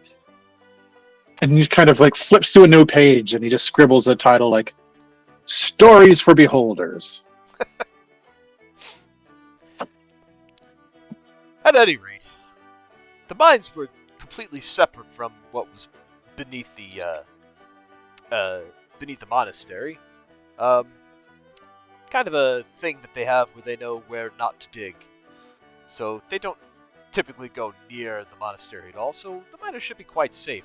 The mountain itself, well, aside from what Dorahl sealed away all those many years ago, the mountain itself has never had any issues or incursions, aside from the Duragar, of course. He thinks on that for a moment and he says, tell me more about this knowledge of where not to dig. Well, Did it just... the basement of the monastery is hollowed ground. It's where, the dwarves, they bury their most prominent figures, I suppose. Dorahl himself is buried underneath there. So, it's kind of a... I don't know how they map it out, but they do have a way of knowing how far to not go into the city line. Right. He thinks on that and he says, all right, well, I mean, it's been a long time since Dorahl found the Beholder. I'm sure it's fine. Gary just kind of smiles and shrugs. But Garrick, can't help but notice that you are apprehensive about saying the word Beholder. Is there some sort of superstition that keeps you from saying the words? He kind of tilts his head back and he says, I've never really thought about that. I guess it's just not something I like to address. Interesting. Are the majority of the people of this town similar in that we just don't like to discuss this thing? It was kind of a dark and traumatizing time for a lot of people. So, maybe it's not so much a matter of not mentioning it. I wouldn't dare say not even trying to forget it, but something that has happened in the past that we'd like to keep in the past. Right. Yes, the age-old art of denial. Respectfully, I will keep this to myself. Curious, though. It's amazing how cultures sort of grow and create themselves from little things such as hiding evil monstrosities beneath the city and all that sort of thing. There's small things, right? We weren't hiding him. We didn't know he was there.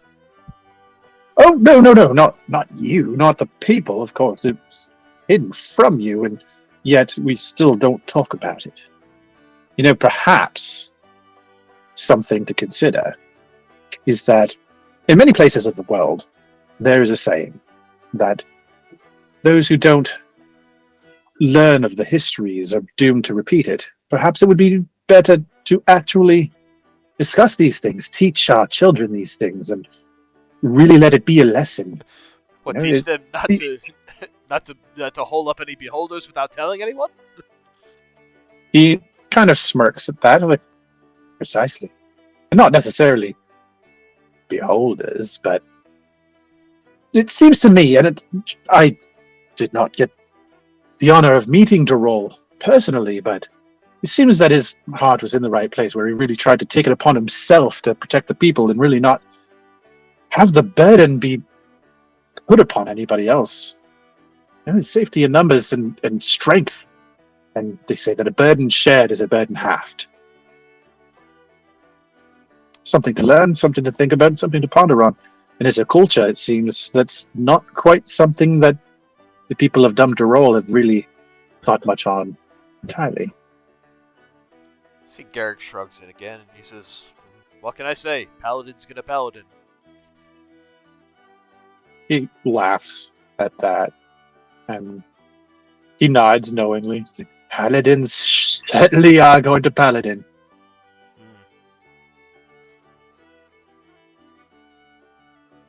Oh, thank you for all that, Garrick. You know what? And he'll kind of toss him a gold piece, and he says, "Treat yourself and your lovely wife to a bite to eat, please, on me." See, he kind of smirks a bit. And he says, "Oh, I'm sure Emily and I would very much enjoy that." Boom! Did I level up just for finding out a name? That's great. I think so. For asking a person their name, I don't know if that's really level worthy. Come on, it's Going taking in the years for us journal. to ask that. And then uttering the secret lore. Dun, dun, dun. Emily, your wife.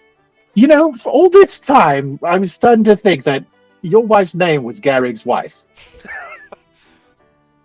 Well, that's a little bit insulting to her, isn't it? She is her own person. That is true. And he kind of looks up at Emily, and he just grins and claps Garrick on the shoulder and says, "All in good jest. She has been nothing but kind." I haven't really taken the time to talk to her, but she hasn't been mean to anyone. She certainly looks nice. Please. And he kind of gestures back to her, like, "Don't let me keep you away from her any longer." He smiles and he says, "You're quite kind and generous, sir. Thank you. I'll send another round your way." Well, thank you. And he'll go back to the bar, and moments later, another round of whatever you're drinking is produced for you. Oh, the most wonderful cider I've ever had. Yes, everybody likes a Dickens cider.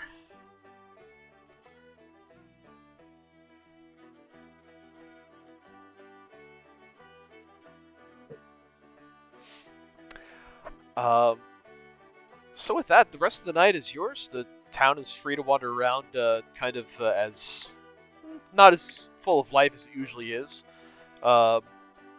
People coming and going throughout the day in the tavern. So the rest of the day is yours to do with you as you please. Otherwise, if you kind of want to fast forward to the next morning, we can do that as well. You'll all get a nice, restful, long rest if you decide to do so.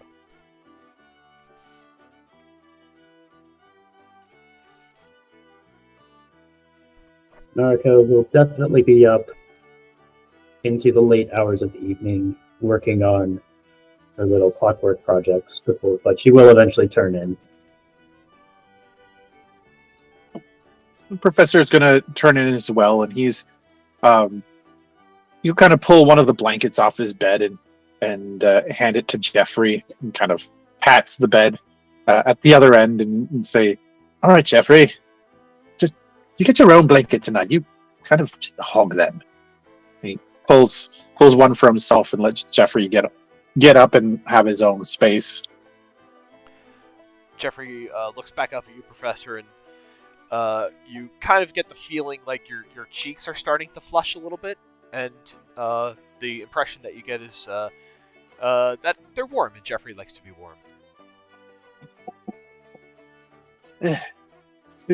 So, sorry, Jeffrey. I'm not much of a cuddler.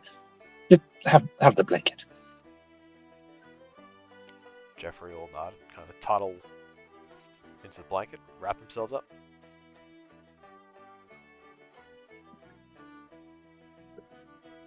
Except for the professor and Jeffrey. All right. Morning comes. Everybody gets a nice long rest. Professor, are you keeping Jeffrey out all night into the next day? You know it. Very good.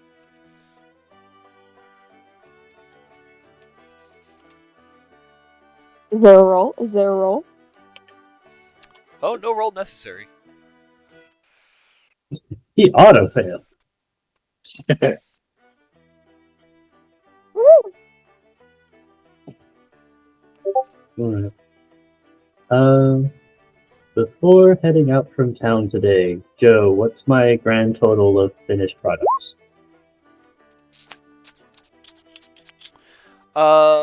I would say you were able to fabricate 2 items. Okay. One for me, and then before we head out from town, Narco is going to head back to the armor. Okay.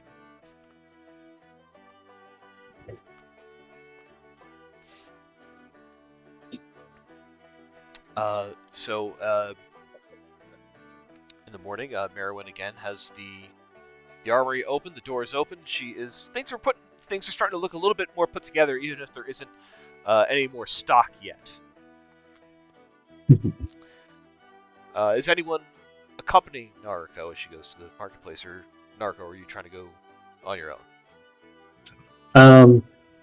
If anyone asks, Narco's just gonna say she just has a quick errand to run back at the market, and then she'll meet everyone down at the docks. And it won't take long at all. Okay. Let's go ahead and plop everyone back on the town map then. So you walk in to the marketplace. You see that the armory is open. Merwin again greets you with a smile, and she says, "Good morning." Good morning, Miss Marilyn. You mentioned not having quite so much in the way of stock to sell at the moment. At the moment, no, things are a little bit light, but I'm sure things will get rolling pretty soon again. Hopefully, I think. No, if you would like, I crafted something some of my spare time yesterday that perhaps you might be interested in purchasing to add to that stock. Really? And what would that be? Narco proceeds to present to her an amulet made largely of copper, but it's has a variety of tiny interlocking gears running between it. Also functions as a watch, should you need it. And it has a very, very rhythmic, very light ticking that comes from it that is kept to a perfect rhythm. And it has a little bit of magic attached to it. Oh, wow, this is quite expertly made. Is there just for me to sell it. Well, if I think after some time, where the people return and the story of the uh, mystic Mechanicus starts to spread around, I imagine there might be quite a few people who would be very interested in purchasing something made by their leader. And on the backside, it shows like Mystic Mechanicus, like basically like a description with like Naruko's signature, like Naruko von Grutzner, Mystic Mechanicus, Saviors of Dum Dorahl, April, whatever the year is. And not to mention, it does have some usage. Anyone who finds themselves a bit off rhythm in the heat of combat, you can call upon the magic within this item, and it takes a little bit of the randomness out of the equation. Helps to focus. Wow. Once a day, you can forego rolling a d20 on the attack roll and just treat it as a 10. Help. Ain't that nifty? Do you want anything for this? I feel like I have to exchange something for this with you. This is one of those items that, like, depending on, it doesn't have a set price, and depending on where I look online, people rate it as anything from like 50 gold to 400 gold. Yeah. So, should Narco just put this down to like a persuasion check for bartering? Sure. I don't think there is no way she's going to trade me any of like the fancy items from yesterday for this. Not even close. Not for I have a price set in mind for a common item, so right. Yeah, we'll see. Yeah, if you want to give a persuasion, I'd say do it with advantage. Cool. Okay. Talking up the kind of a collectible value of this on top of that. Dirty 20. She kind of scratches her chin and she says, well, this is quite a useful item. This would make a nice piece to display and perhaps even for somebody to purchase one day. I think this could be worth a bit. I don't mean to cheapen your efforts. I hope you know that by putting a gold value on something, but perhaps would it be agreeable if I would give you 40 gold for this? Or I could exchange it for one of the potions of healing. Narco will agree to the gold. Okay. So Merwin will take the amulet and she will give you 40 gold.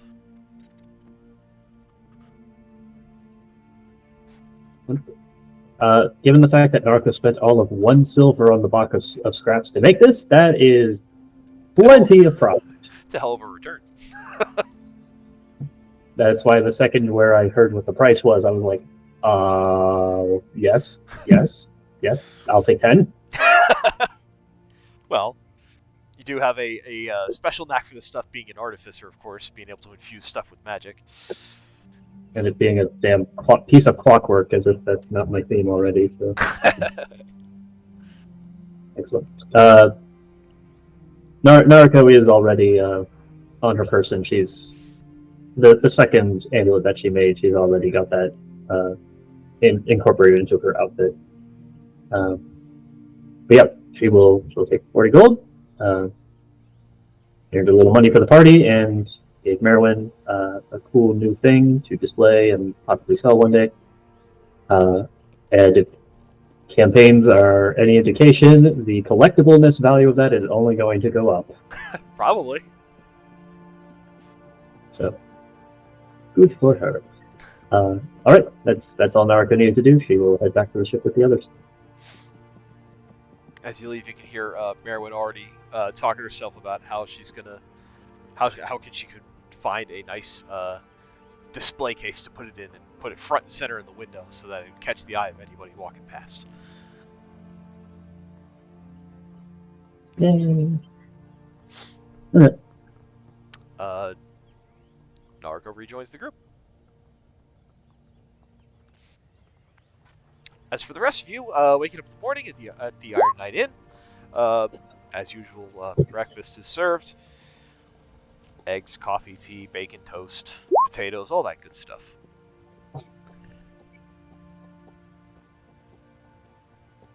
I think Jade would have been up early, just because for no other reason that there's not much else to do in the room and it's a little crowded in there. She's used to sleeping with Reverie, but not this many people at once, and I think she would have gone out to the bar kind of at first chance she got and set up with some breakfast, greeted Naruko when she went out, and would have told the others in case Naruko wasn't back by that time.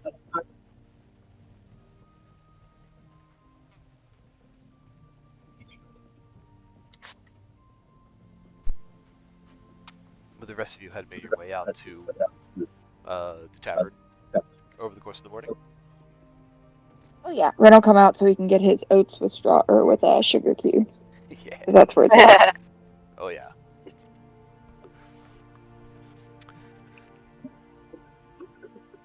So you guys are there enjoying your morning as Naruko returns from the armory.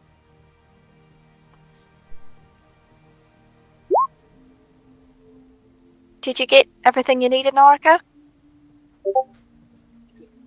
Oh, yes, indeed. Mm, I got you a plate of breakfast in case you needed something. I'm sorry, you cut out a bit there. I got you a plate of breakfast. Oh, thank you. I'll sit down, grab her coffee, have breakfast.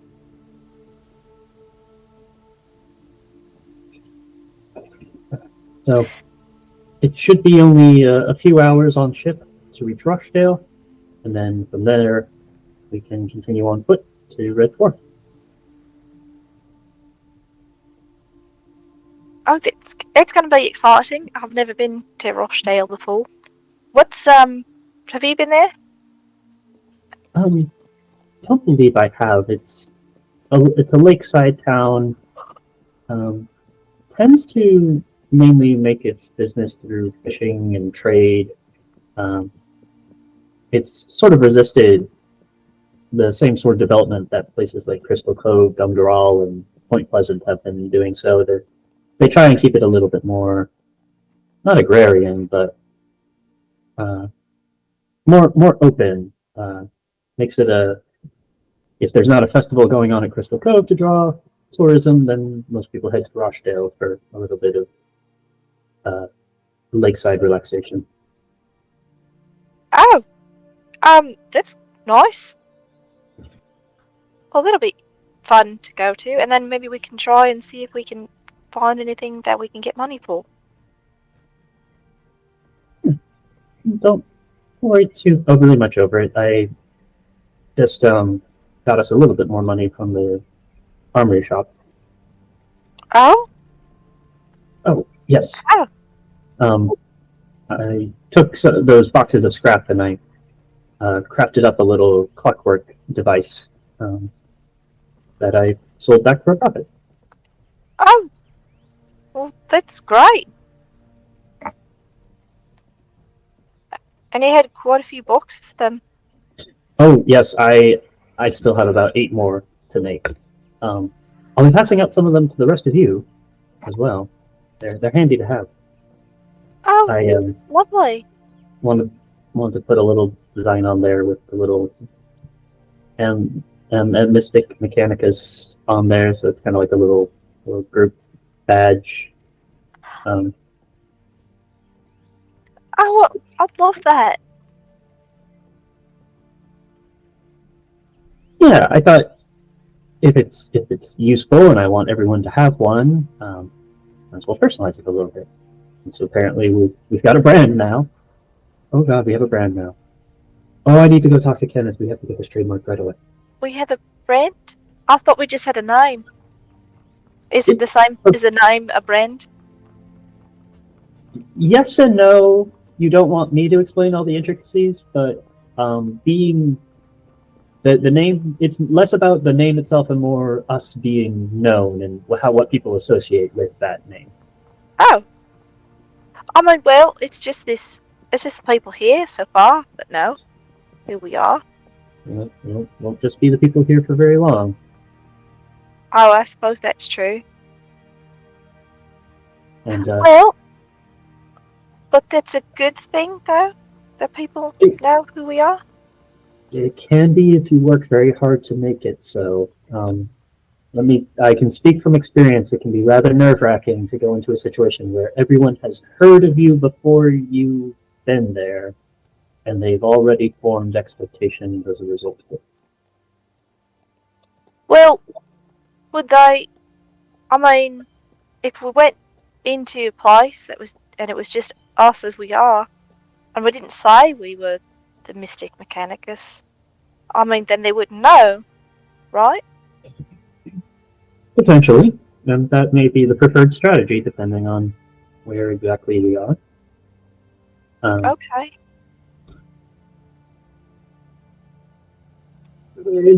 It'll be more to think about later. I'm gonna eat my eggs. Okay. Yeah, that's probably okay. Ren, did you get some good sleep?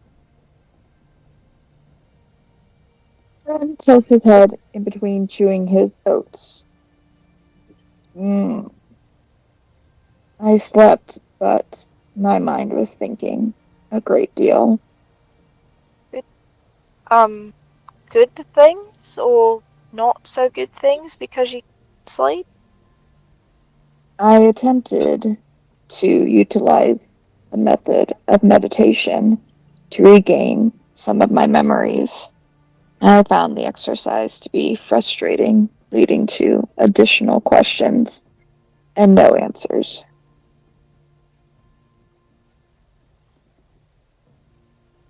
Well, I guess that would be very confusing. Indeed, my mind would not let go of the meditation view and kept me up most of the night. What were you saying in your meditation? I was in some sort of chamber that had an earthy smell to it. It felt like I was underground. There was loud, rambunctious music playing ahead, up above me, and within the chamber there was some softer music playing from a plant. I do not know if this vision was reliable. Maybe. I mean, we did just have the day where Noriko started sing along. Maybe part of your meditation kind of picked up that. Everyone was singing together and there was music. Maybe you I were do just. not think that is how meditation is supposed to work. Oh, I don't know. I've never meditated before. Nor have I. Well, something happened though, so that's not. Maybe it's not a bad thing. Maybe you just got to practice at it. Perhaps. When you were meditating and you saw the things you saw, did you feel? How'd you feel when you were in that space? I felt like I had been there before, and then something started to happen in this space. Some sort of mixture in vials on a counter began experiencing a significant reaction. I was worried that whatever process they were engaged in was accelerating too quickly, and that the potion would be ruined. I tried to reach forward to stop the reaction, but I could not grab the vial. My hand went right through it. Oh. Okay, so anxiety-inducing, potentially. At least, I would be anxious if I had that meditation experience. I do not think it worked correctly. Maybe you just need to practice at it. Hmm. Perhaps. Well,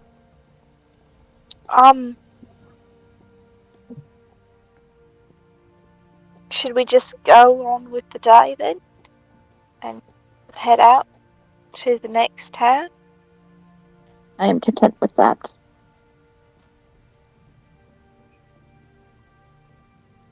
Yes, let's be on our way. We've got Okay. a bit of traveling ahead of us.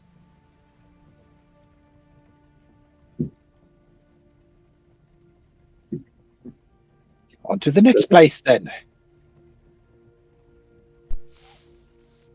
Finish Alright. breakfast, say our goodbyes to Gehrig, and head on to the docks. So, you move on back down the docks. Garrick and Emily are very accommodating. They wish you farewell, safe journey. You guys set off to the dock. As you move down to the docks, you hear the sounds of industry beginning back up in the mines. You hear the clinking of pickaxes, the rolling of carts. Things are certainly starting to fire back up here, so it is quite apparent that you are leaving this place in a better spot than it was when you arrived. Let me go ahead and gather your tokens. Yep.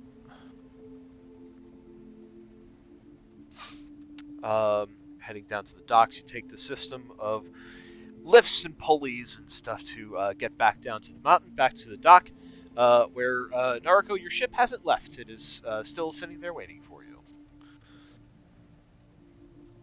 The way you phrase that makes me want to like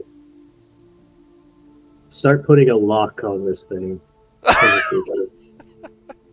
don't know how, but I mean, it's got crews. Nothing was gonna happen without you. Back to the world map.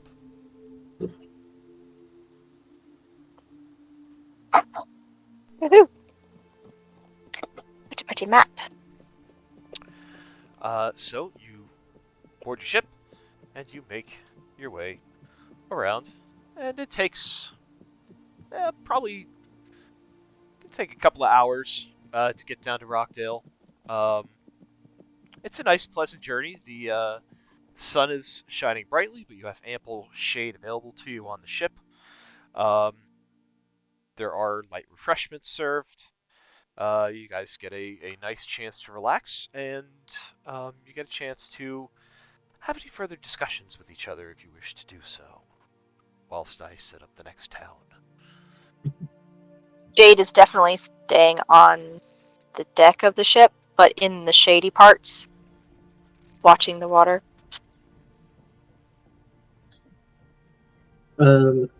is the trip long enough that Naruto could squeeze another crafting session in?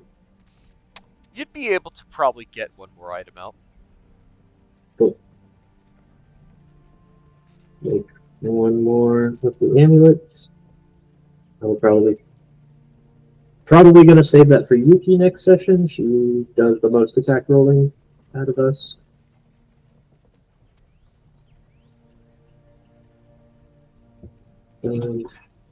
Yuki's also the one character I like have an actual fireside chat plan for. So You get to her. She'll be there. no, I'm gonna get her. Oh, I believe it. No, it's great. It leaves enough time for the next letter from Mom to come in to make Naruto even more anxious for when that talk happens. But yeah. But yeah, so you guys have a chance to talk to each other. So I'm actually going to take a 5-minute break myself so I can use the restroom.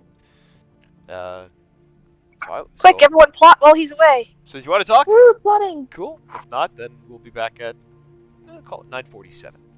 Hold music. Do-do-do. I'll be right back too then. Okay. I'm gonna eat some more of this brownie, guys. It's pretty good.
I'm gonna start changing some of my passwords up.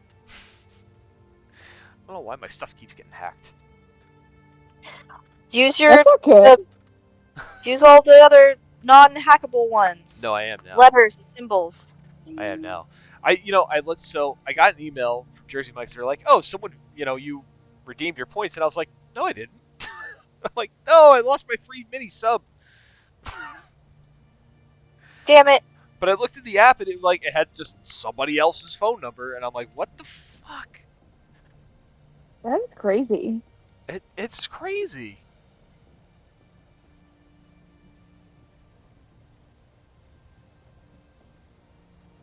Same thing happened on I had a Walmart account, and it's like somebody else put their own information in with their own shipping address, their own phone number, used their own credit card, but for some reason was on my account. I'm like, what the hell is going on What right the now? fuck? It's so wild. So I'm like, ugh, Wow. I gotta go through all my crap. Yeah, I use all the generated passwords for my stuff. Yeah, I'm starting to do that now.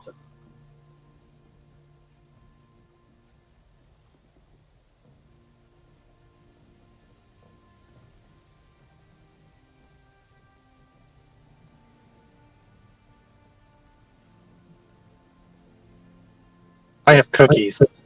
Yay, cookies! Excellent choice. Cookies and brownies? No, just cookies. But they have Oh, you have Smarties in them. You have cookies and I have brownies. I guess they're like M&Ms to you. Okay, that They're makes like way more M&Ms, sense. but they're different.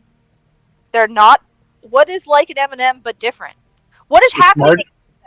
Smarties in Canada are like M&Ms, but the candy coating is a little bit thicker, not quite as good. Oh, okay. What you call Smarties to us, we call them Rockets. Interesting. Yeah, that would not go well on a cookie. Those little talky things? No. Yeah, Oh, that'd be boy, weird. no. Yeah. Oh.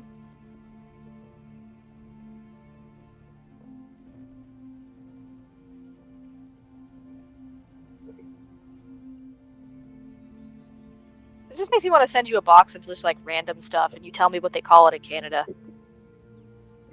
Okay.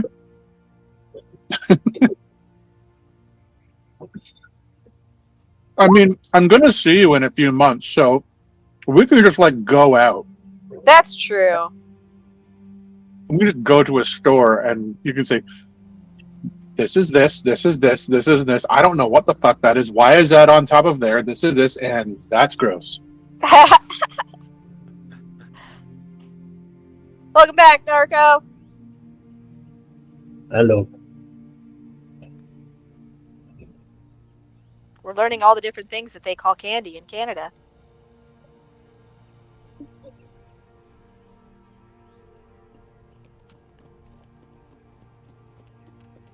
I'm changing my Steam password real quick because I got an email from them that's like, someone tried to access your account. And I'm like, cool. No. Not that I do anything. I don't really do anything on Steam, but whatever. Anywho, 947. Welcome back. So we are taking the ship down to Rochdale. Would anybody like to have any conversations as before you pull into port?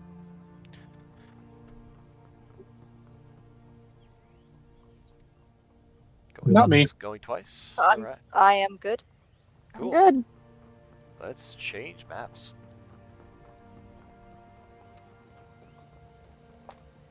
As the ship pulls into dock, you are greeted by the sight of sunbathers on the beach, a group of tritons racing each other in the water, and various others walking on a boardwalk at the back end of the beach along a row of food vendors, shops, and carnival-style games.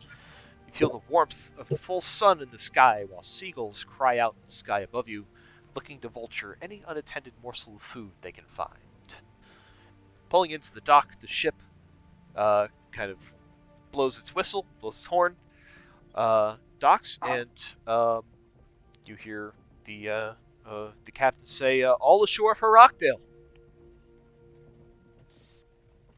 Oh, is there another festival going on here?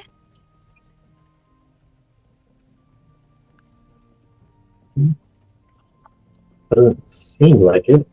This might just be an average day. It Really? is.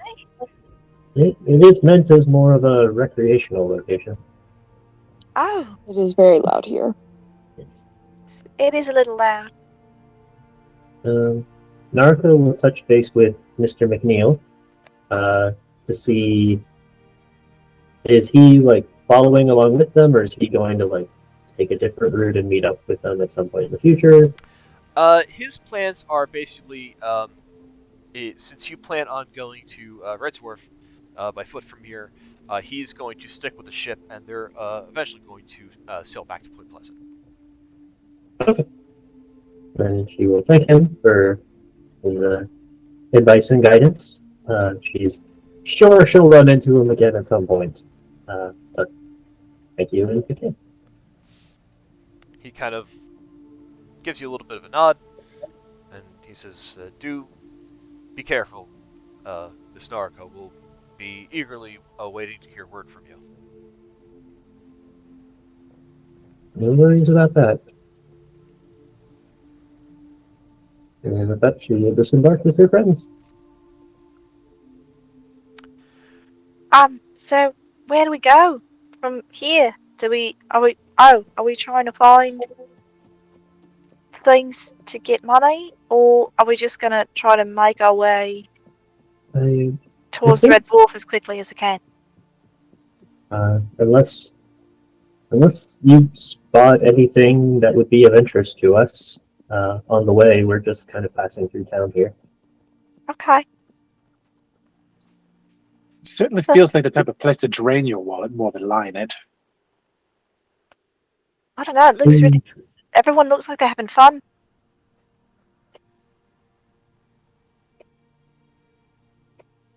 Certainly do. I wonder what the cost of fun is in this town. Cost of fun? Yeah, I mean, places like resorts and whatnot, you pay for things to do, people to attend on you, extravagancies you wouldn't normally have. Oh, so we need more money. If you want to really experience the joys of a town like this, you probably want to have at least a little bit. Oh, Yes. well, I mean, we're experiencing it now and we're not paying anything. That's true. You can't really discount the experience of walking through a place. Speaking of experience, Professor, you smell elephant ears. He's like talking about just the type of experience that you have just walking through a town, and just slowly veers off away from the pack towards the smell of elephant ears without even noticing. You approach that corner, Professor, where you're at. There is a large, very glitzy, very glamorous building in front of you called the Golden Sunset. It is clear to see from the outside. Big picture windows looking out over the water. Lots of people dressed up. Kind of nice. Very easy to see. Inside is a kind of a popular casino. games of chance being played, card games, all that sorts of stuff. But set up around the outside are some street vendors. There are elfin ears. There are there's like French fries and all that kind of good like fried goodness. Oh my. He takes a note of the golden sunset, and he's like, that's not the place to make easy money. Well, it could be a place to make easy money, but I'm not lucky. Sorry, I actually got that backwards. The Golden Sunset is the tavern. It's the Gilded Gull, which is the casino. The Gilded Gull's down here. Sorry, retcon, rewind. I take that back. Perhaps I could become a barmaid. I can get some money here. Show a little bit of leg. He looks at the vendor's stalls and he just kind of gazes out. Is there any like signage kind of giving the prices of the food? Yeah, pretty much anything that you would like here would be 2 copper pieces. There's a very pleasant-looking blue dragonborn sitting behind one of the stalls, and she's looking out. She sees you, and she says, "You look like someone who would like a nice hot cup of French fries. Can I interest you in something?" Me? Yes, you. Well, you certainly have me pegged. French fries. The fried potatoes, yes? Yes, potatoes cut up, fried, nice and crispy, nice and hot. Throw some salt on them. Ooh, I like that. Yes. Some of that, please. Make it 2. No, 3. I'm going to need 3 of those. Not 3 French fries, 3 orders, please. Of course. Jeffrey, do you want anything? Yeah, he's got a strawberry he's holding on to. He's fine. He's still holding on to strawberries. Yeah.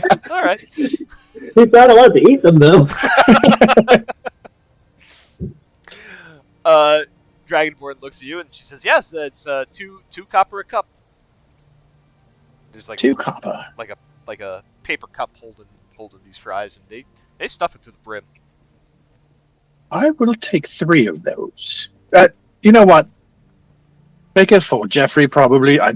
He's gonna want one of mine. You might as well just get his own. Jeffrey gives you the puppy dog eyes. Yes, you can have your own set of fries, but you still have to hold on to the strawberries. Are the strawberries just like doing this like averagely decaying, or Yeah, is there anything noticeable No, there's different than you'd expect? definitely some average decaying. They've been kind of left out in the open air. It's been warm while you've been traveling, so they're starting to get a little gooey. Okay. Jeffrey, how do you feel right now? He just kind of looks at you and looks at the fries, and he looks back at you. Oh, you want some fries? Of course. Here, and he will hand him one of the cups of fries, and he kind of smirks like, "What would it take to make you eat that?" And he kind of gestures to the strawberries. You see one face tentacle starts to kind of like slither into the strawberry bowl. He raises a brow. It's like, "You're not even going to name a cost. You're just going to go ahead and eat. I mean, you can if you want to, but it sucks all the fun out of it." As soon as you say that, he snatches a strawberry and swallows it. The professor just casually pulls out his journal and notes kind of like the location of the sun in the sky and writes down like an estimate as to what time it was that he ate it. He's really trying to say, okay, how long is it going to take for a cephalopod of void nature to get sick to his stomach from eating rotten fruit? Right.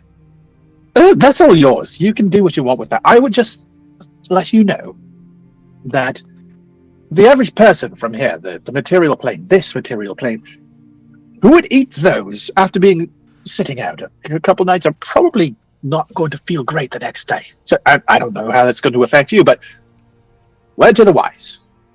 Just so you know, Jeffrey do with that what you will. Jeffrey kind of shrugs and slowly reaches into the strawberry bowl with another tentacle and scoops it up into his mouth. Okay. He will turn around and pay for the fries, and he gets close. Like, you don't happen to have any sort of like dipping sauce or something for these? Oh, sure. She points to a couple of different free condiments on the counter. There's like ranch, there's barbecue sauce, and there's ketchup, and there's mayonnaise. He kind of gets up close to them and gives them all a bit of a sniff, and what's this? And he kind of grabs the ketchup. He's like, this is a Dragonborn thing. I once knew a man, Dragonborn, who had sauce like this. And he kind of just splatters it on all of his fries. Like, ketchup, yeah? Ketchup, yeah. Ketchup. You He nods and puts it down. You want some fries with your ketchup? He looks at them blankly. He's like, and you're funny too. Lovely. And she turns around and walks away. As you walk past the Golden Sunset, which is a tavern, not a casino. The casino is the Gilded Gull. As you walk past the Golden Sunset, you hear there is quite a bit of cheering going on from the inside. Sounds like a bit of a lively ruckus. Nice, happy crowd having some fun inside the tavern. He stops mid-step with he's got a fry hanging out of his mouth, and he's got ketchup on 3 of his fingers, and he just kind of pauses and looks back at the Golden Sunset. I get separated from more groups this way. It sounds... I have to know what's going on. Stop looking at me like that, Jeffrey. I have to know. And he looks around for his crew, which is... he doesn't see immediately close, and he just yells really loud. He's like, I'm going into this building! And then he'll take his fries into the Golden Sunset. So while Professor's doing that, as you guys are talking to the Professor, you notice he's kind of starting to peel away. What do the rest of you do? I think Jade has just been really just looking at all the different things that are happening around her in this town that are different from the other 3 towns she's been to at all. It's a little bit like Wayburn just because it's so busy, but there's all these people doing all these different activities, and it's like a carnival that was sort of like at Crystal Cove, but it's not just in one spot, and there's so many sights and smells and sounds, and she's getting a little bit overwhelmed, so she's enjoying it, but she has had to she's taken back a stance of walking really close to Reverie and holding her staff in front of her as she's just kind of looking around at everything, eyes a little bit too big. The path that you're in the shadow of her hat. The path that you're walking down towards that center square area that you see in the map there. This kind of stretch that you're walking down is kind of like a midway. So there are again food vendors. There are game stalls and stuff set up. And if you were to walk further down that path to the center of town, it's like a big picnic area. There's a bunch of tables set up. There's people just milling about. It's just kind of like a public space for people to be in. But there are a couple of different establishments that you do kind of notice right off the bat. There is the Gilded Gull here to the south, which, as I described before, is the casino, and a siren song, very much like what you saw in Crystal Cove.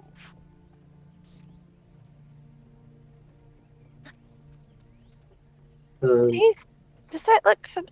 Is it the same place that we saw at Crystal Cove, or is it just a place that has the same name? She's gonna point out the siren song as she's talking. It has the same name. I have to imagine it's part of a franchise. Oh. Do you think it's different here? Sure, it has its own local peculiarities, but I imagine that they try to keep the name the same between locations. They try to offer this similar services and experience. Oh. Ren's following along behind them. Sorry. Where? she's like turning to look at Narco when she says it, and as she turns, she's like, "Did we lose the professor again?" Noriko looks back and says, I saw him drifting off, which is why I kind of slowed our pace a bit for him to catch up, but if he's not caught back up to us, I think he might have gotten distracted. We should probably go retrieve him. Yeah, I don't. It's probably not a good idea to be by yourself here. If there's so many people, you're gonna get lost really easy. Okay, we can retrace our steps, which is pretty easy because we went just this way. But did you see anyone in the rest? And you're cutting in and out again like real bad. Ah, nuts. Hold on.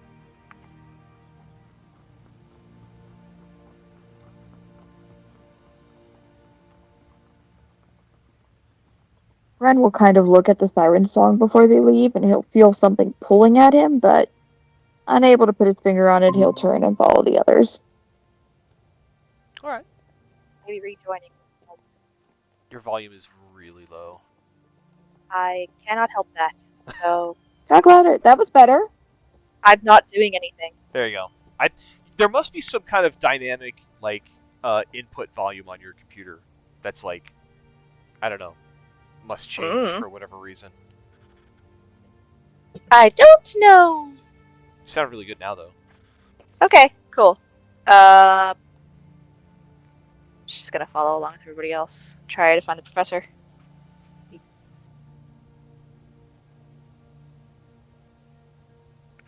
So as you kind of go down the path where you last saw the professor, you see this tavern called Golden Sunset. And there's kind of a ruckus coming from inside. There's a lot of cheering. It sounds like a very excitable crowd. Professor, upon you entering, you kind of see that there is a bit of a crowd around the corner of the bar, and there's a number of people gathered around what appears to be a muscly-looking female half-orc who is just arm wrestling people. As he goes in, he just drops off all of his fries at like the first table he passes and in front of whoever's sitting there without even thinking about it, and just continues walking, licking the ketchup off his fingers to get close and take a look at what's going on. So as you kind of poke around in the bar and you watch, you see someone comes up and puts down a gold piece, or I'm sorry, a silver piece on the bar, slides it over to this half-orc's way, and he says, "All right, my turn. I want a shot."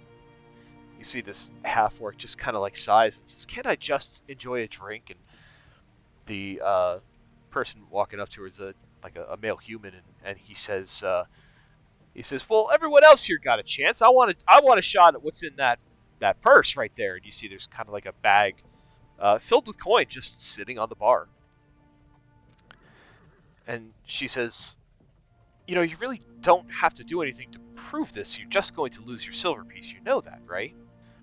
And he sits down next to her, put his elbow on the bar and his hand out like he's going to trade grips. And he says, "At least give me a shot at it." She says, "Fine, fine." And the crowd begins to egg him on. And the more the egging goes on, the more she just kind of like acquiesces to it, really. And they trade grips. There's a loud cheering, which the rest of you hear as you guys begin to approach the tavern. There is basically an arm wrestling match. Happens right on the bar in front of you. Lasts a couple of seconds, and you see this half-orc just kind of yawns and slams this human man's arm down onto the bar, and he kind of rubs his hand, and he says, "Damn, I thought I was going to get you." And just kind of gets up and walk away, and she goes back to trying to enjoy her drink. Professor sits down across from her. Hello, I'm the professor. And who might you be? She kind of clinks her glass down on the bar and just kind of like hangs her head. She says, "Are you looking for a try also?" well, I'd like to know who you are and see what you're doing here and why all these people keep coming up to you and trying to out-muscle you when clearly they have no chance by strength alone. At this point, the rest of you kind of start filtering into the bar. You see this half-orc woman speaking to the professor, and she looks at you, Professor, and she says, I came in here for just a drink, and one of these drunk idiots at the bar just thought he was going to be a bigger person than I am, and just tried to arm wrestle me, and he bet on it, and I told him not to do it, but he still did it. So I arm wrestled him, he lost, and I took his gold. I guess it's just kind of a thing now. I've left this pouch on the bar where I've been trying to drink all day. People have been putting their money in, betting for whatever's in the pouch. If they lose, I keep it, but if anybody happens to win, I'll let them keep it. I have no need for the gold, but I'm not going to let it go if people keep challenging me. And you're okay with people challenging you then? It's not a problem. You're not bothered by it. You look a little put out. It gets a little boring if I'm honest. Well, I guess then, if everybody else is going to do it, perhaps I will challenge you. How much is this gold? 2 gold? You can put in as much as you like. I'm not really keeping track. Tell you what. And he kind of digs into his pouch. Like, what are the rules? The rules are, I arm wrestle you. If you win, you keep the pouch. If I win, I keep your coin. And I win by pushing your arm back so your knuckles touch the table. Mm-hmm. By your strength alone, and she points at you and she says, no magic. And she looks at Jeffrey and then back at you. He looks hurt. He's like, I would never. She grins and takes a sip of her drink and she says, yeah, a lot of people say they would never. Oh, I see him. Oh, he's over there. Can I hear Jade? Give me a perception check. Kind of loud in here. Perception. Nope. It looks like I made a friend. Tell you what. He puts down 2 silver.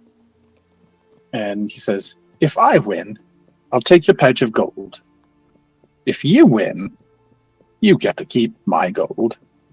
But how about this? You share a drink with me. My treat. She shrugs and she says, sounds like I win either way. He just grins and he's like, sounds like. And he he takes off his coat and rolls up his shirt sleeves and then puts his elbow down on the table and holds his hand out and just smiles. She kind of squares up with you. The rest of you guys see this happening at the bar. Looks like Professor's about to get an arm wrestling match with this hulky kind of half-orc woman. The rest of you Naruto takes in the scene. Does she also see that Jeffrey is standing guard over a bunch of French fries? Oh yeah, yeah. He's got there's like a bunch of cups of French fries just kind of like laid out in front of him. He's just kind of like staring at him as he's plucking through the strawberry, like alternating between plucking through the strawberries and plucking a French fry. Well, that explains it. Fried foods, and now he's. Oh, I've heard of this. This is where they. It's whoever generates the most torque, I think. They're holding hands. At least Is it lightning his- is not involved. Is that his? Oh, is it his? More than friend? Is that what's happening? No, I don't think so. Oh, I Should think we I go- think they're doing a competition. oh. Why would? Should we go say hi? Yeah, we can sit down and watch. Probably try not to distract him until he's done. Okay. So, Hi, Professor. Oh, hello. You were missing, and we found you, and we're not going to distract you because you're holding hands with a lady friend, and we're going to sit over here until you're done holding hands. He looks over to the half orc and blinks a few times, only just cluing into what she meant. She's like, "Oh," and then looks back to Julie. Wait, you weren't right behind me. No, you went away, and we were walking, and then you didn't say anything, and then we turned around, and you were gone, and we tried to find you. So we turned around and we found you this way. We followed the sounds and food smells, and we figured maybe you'd be in here. He thinks for a moment, and then he just like his eyes widen, and he just looks aghast. Like, what? I was talking the whole time about the experiences of coming into a town like this. But you're ignoring me. No, you stopped talking. And that's when we realised you were gone. He looks over to the half orc. He's like, they were ignoring me. Let's do this. Everyone get comfy. Grab a drink. I'm going to have a drink with this lovely lady here. So you're gonna drink after you hold the hands? well, he may not want to use that hand, as she indicates the one that he's currently gripping her hand with. I don't understand. I'm gonna. She pulls out her journal. I'm gonna check something. So this half orc squares up with you, Professor, and she looks at you straight in the eye. She gives you a bit of a nod, and she goes, "You ready?" Ready. Then let's go. And we are going to do some opposing athletics checks. Athletics. Athletics. All right. I will give you the DC you have to beat. It is a 17. Okay. I'm going to use my real dice. It is not a 17. It's a 12. Wait, just for fun, For funsies. make that a 13. 13. So there's a bit of a push and a pull as you guys go back and forth, and she just kind of looks at you, smiles the whole time. The rest of you with your passive insight, especially Jade with your high passive insight, Ren and Yuki would also, and Professor, you kind of get it too, like halfway through. Your guys are pretty much aware that this half orc woman kind of has this contest well in hand. She lets it go for a couple of seconds before she wham just kind of smacks Professor's hand down on the bar. Oh, that was loud. Oh no. Oh. His hand is like thunk. He's like, oh, Do you need? This Professor, is- do you need healing? nah, They look This is- painful. completely unexpected. And he turns to the bar and just holds 2 fingers up. 2 ciders, please. Bartender brings over a couple of ciders. He You're- kind of You're lucky we have Dickens ciders today. Oh, I love a Dickens cider. he kind of rubs his hand and kind of squeezes his fist a few times to sort of try to work out the throbbing of the impact on his. Work out the throbbing, the dick inside. Yeah, work it out. And he says, "So what's your name? Where are you from?" She kind of plinks the coins in her pouch and puts it back on the bar, kind of pats it a little bit. And she gives you a little bit of cheers with her cider. She says, "My name is Eris Blacktide." I'll type that out. Eris Blacktide. She says, "I'm, well, been wandering around for a while, but I guess you could say I'm originally from Elgroff." From where? Elgroff. It's, Elgroff. I haven't. it's a settlement over on the continent of Avril. Admiral, I haven't been there before. It's next on the list. I do a bit of a world tour. What's it like there? Well, it's nice, I suppose, if you're not A half-orc like me? Oh, run into some trouble there. Well, Elgroff really isn't receptive to my kind. You're either a full orc or you're not. That's just kind of Oh, the way it is. And they kind of give orcs a bad name over the rest of the continent. They like to do their hunting. They like to do their raiding, and nobody else is really into that kind of thing. Nobody likes to be raided. So in Consent Elgroff, is important. consent is important. In Elgroff, you're either an orc or you're nothing. And everywhere else, if you're look even the slightest bit orcish, you were an orc. So really nowhere for me to go over there. So I decided to leave. oh, that sounds terrible. I'm sorry you had to go through that. You mentioned that the Yorkish people there like to do their hunting and raiding. What do you like to do? I like to drink and I like to travel. Drink and travel. Where have you been? Well, once I left Elgroff, I left Avar altogether. I came and I saw Summer Call over in Iceland. I spent some time there, and then I saw that the raiders from the Pirate Islands like to raid there, so that wasn't for me. Kind of brought back some bad memories, so I left. Visited the Rose Coast. Heard a lot of good things about it. It was very pleasant. Enjoyed it very much. A lot like this town, if you can believe it. Um, Spent some time there. Thought I'd see the big city of Moonhaven. That was kind of cool, but magic's not really my thing.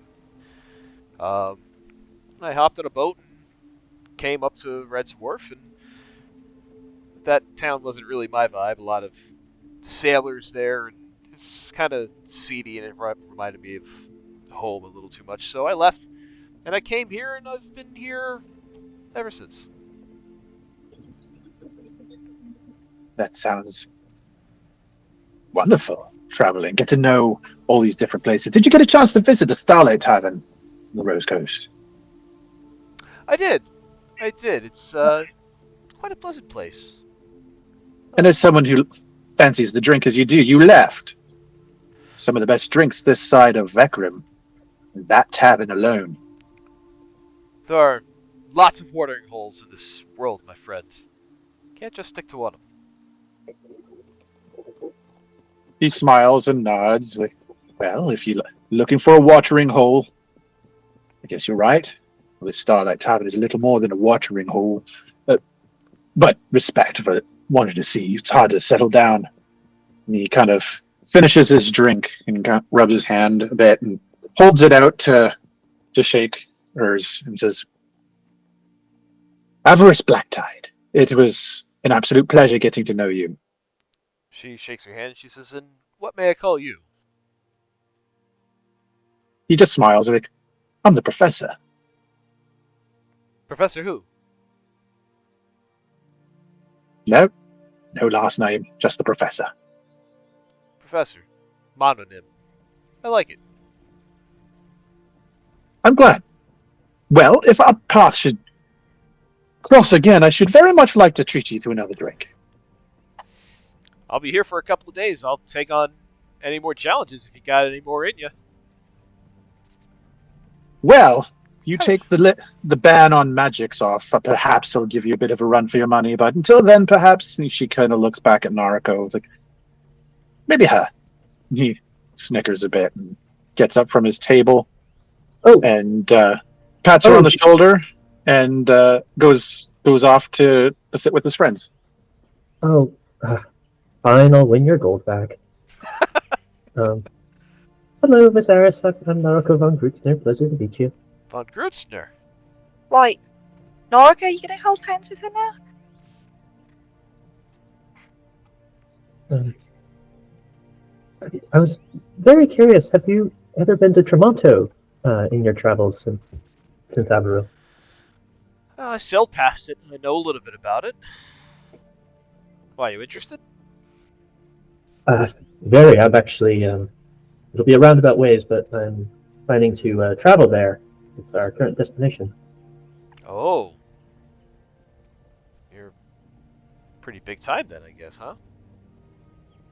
Oh, I don't know about that. I do know that it's I do have a meeting with the Goldwater family. If you know anything about them. Her eyebrows fly way up. The Goldwaters, one of the 3 families of Tremonto. Yes, indeed. I take it they're well known then. She kind of whistles. She says, yeah, I guess you could say that. They're only one of the 3 families that pretty much own the entire town. Right, something of a merchant republic, from what I'm told. Yeah, you could say that. Of course, folks can be well known for any number of reasons. Did the Goldwater name carry anything besides wealth and prestige attached to it? Well, they're good at moving spice around, I'll tell you that. Spice. What sort? Oh, the seasoning kind. And if you were to believe some of the rumors, some of the illegal kind. Mm. Word on the Well, street is that they have some kind of, I don't know what you want to call it, I guess a supplier for Black Lotus? You heard of that? Narconauts heard of it, yes. No, not as proficient with herbs as some of my companions are. That one has earned a reputation all its own. Strong, strong narcotic, that one is. Put you right to sleep. Strong enough to put an elf to sleep, from what I hear. That's what I hear too. Hmm. But just Yeah. rumors. All of it unconfirmed, of course. Don't take my word for it. Oh, of course. I mean, the Horngrutzner family has their own sets of rumors that fly around all the time as well. Yeah, those Modrons spying on everybody, huh?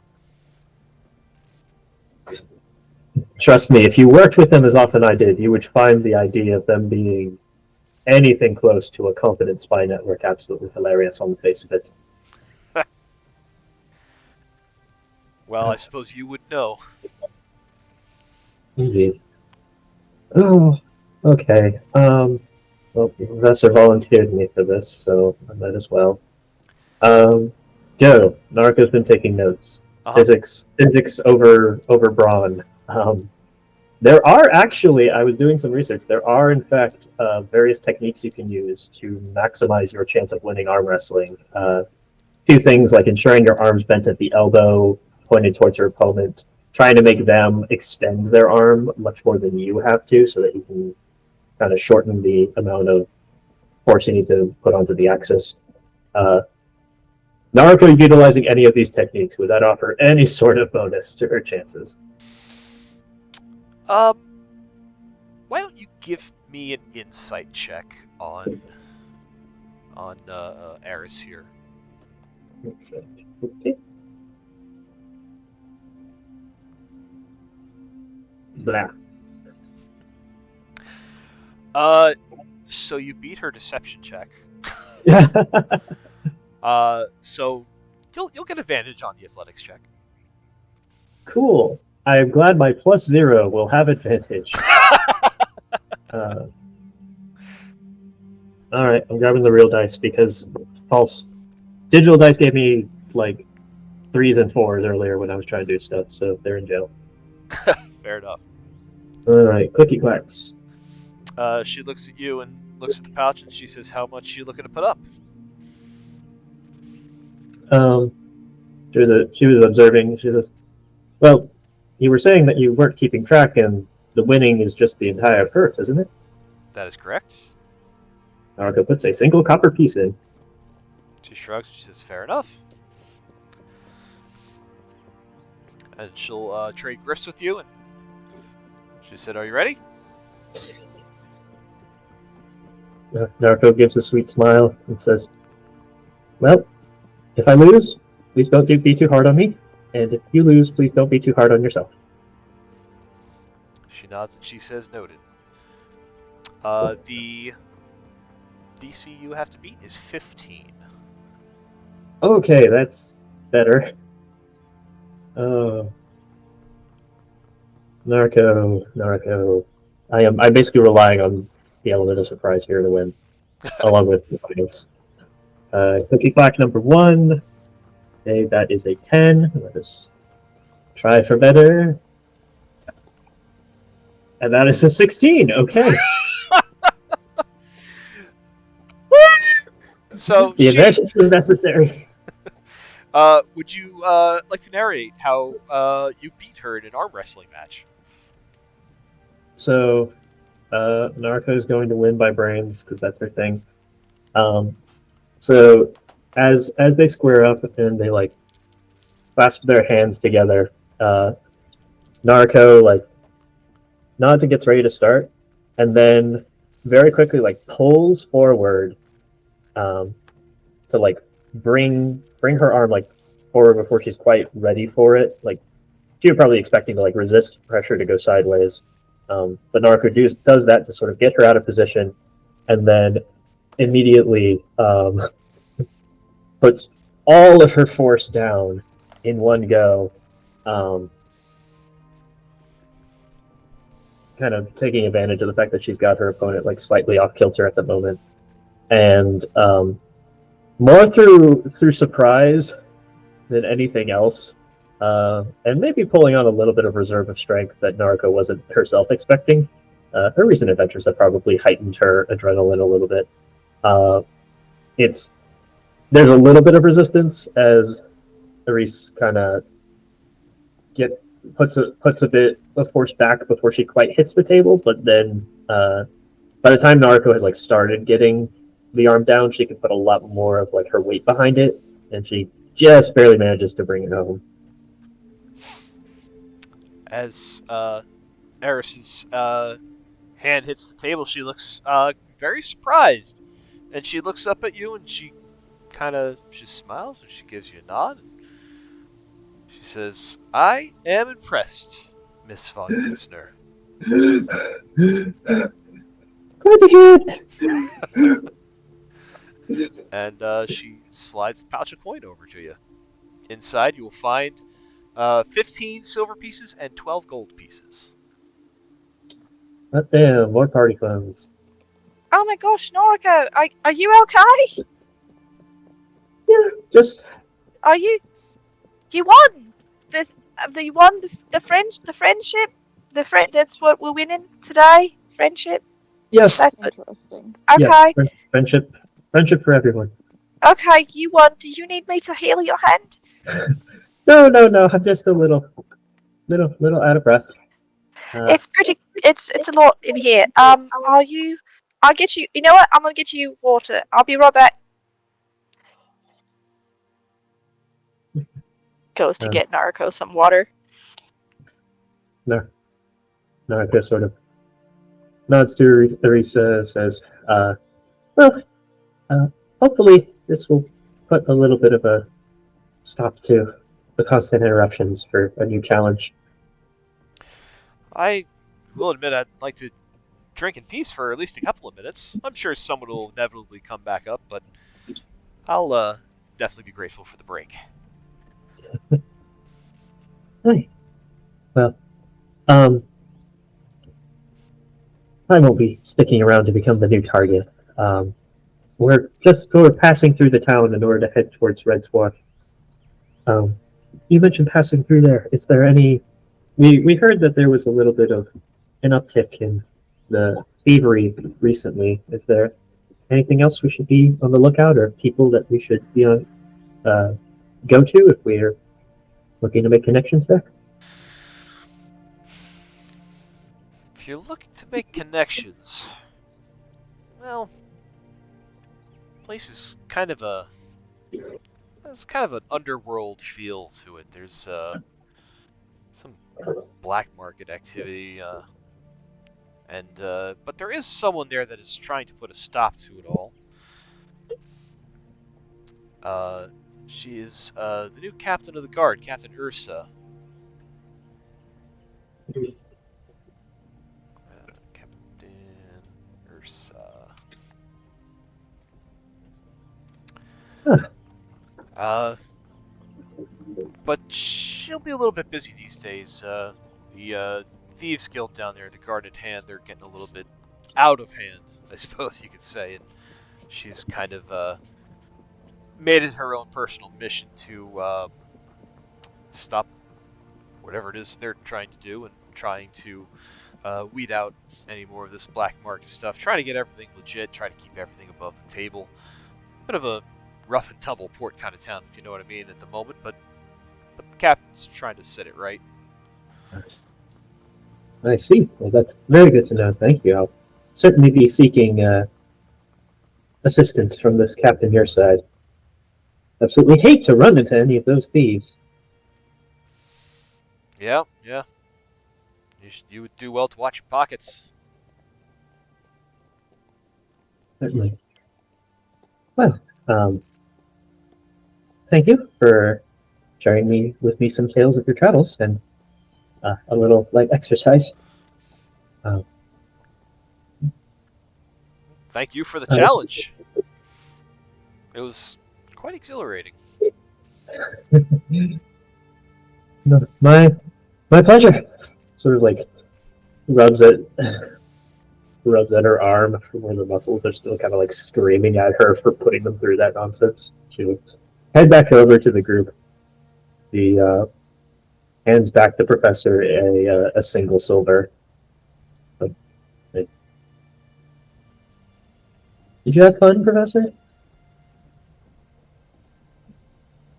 He tips his head, collecting the silver, and smirks like, well, I had a nice drink with a nice lady, learned all about the orc situation in Elcrow, and the unfortunate racism that comes with the territory of being a half-breed.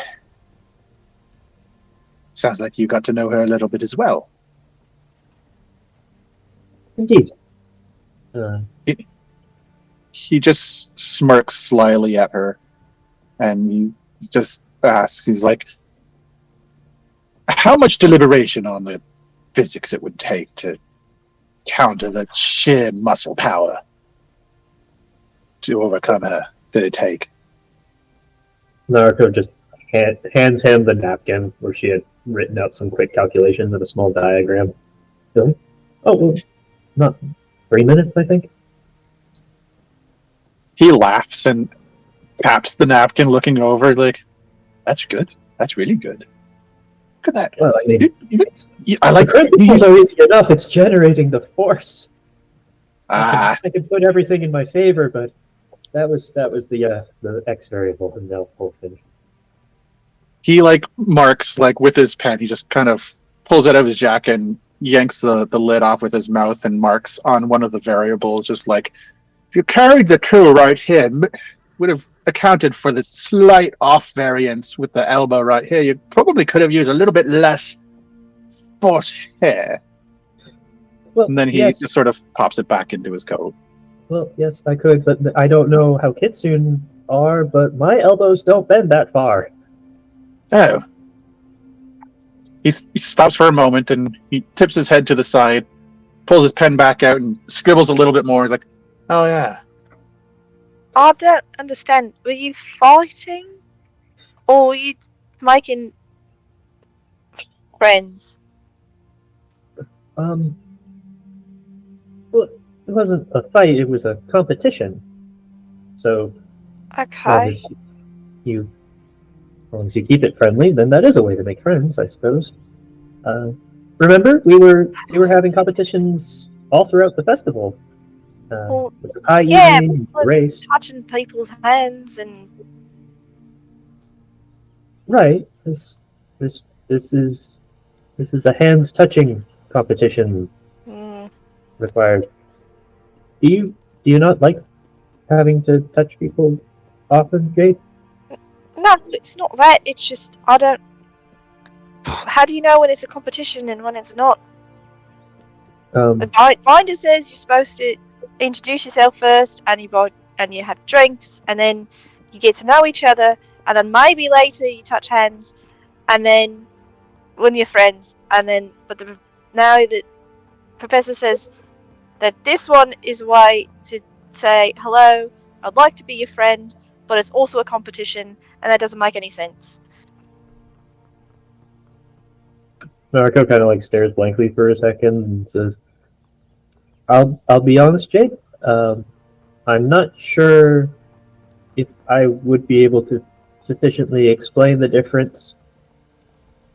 Besides by saying that I think the general like order of operations for what you're describing is when you are intending to become friends and then very close friends and then perhaps courting. Oh, This what was happening here is just a contest of strength, which does not require those prerequisites. oh, so you're fighting but without the weapons. I Like, mean, if you were, fighting implies an intent to do harm to the other party. Here, you said, it's pitting one skill against another skill. Someone will be the victor, yes, but the general goal is merely the demonstration of the skill you've acquired. oh, so like fighting contest, Yes, but with hands. like that. With hands, Oh. yes. I don't have a section in the binder for competitions. Then There's maybe a you section can. on how to win a competition, but that usually involves poisoning somebody or tripping them. Well, Jade, maybe what you can do is you can start writing in your own section about what you've learned about competition, so that your binder is better filled out on the topic. Yeah, I can write that. Narco's just going to ignore that whole poison thing. And Jade's just confused, right? It's not actually in there. That's what she's going to choose to believe right now. Are we, Ren and I, supposed to go and do that now? Or No. If you don't really have an interest in doing so, there's no need. Besides, I think she's actually perhaps had a little too many competitions today, and leaving her to enjoy her drink would probably be preferable. oh, okay.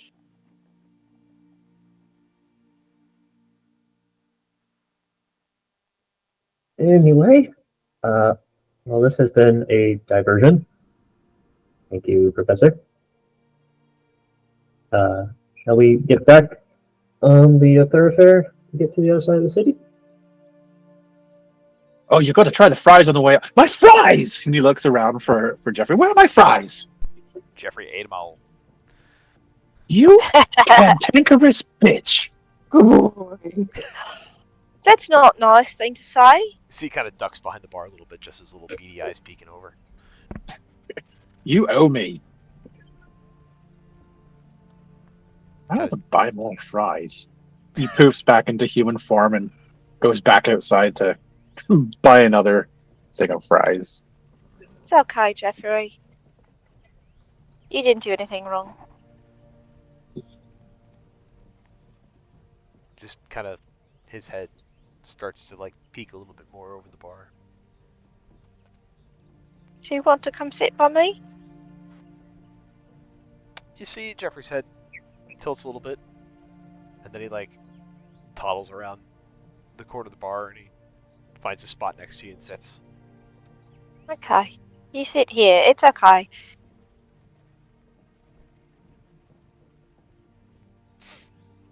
Do you I have... think sometimes the professor forgets that you're a living thing.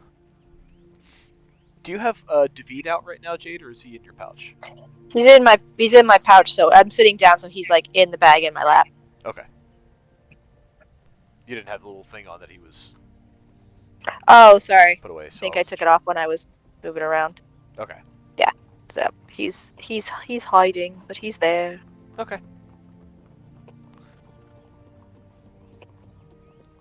There we go. So, I mean, what do we do now? Are we staying here for a bit then? Since the professor wants to eat? Or are we going different It is places? probably wise not to leave the professor unattended. Oh, probably.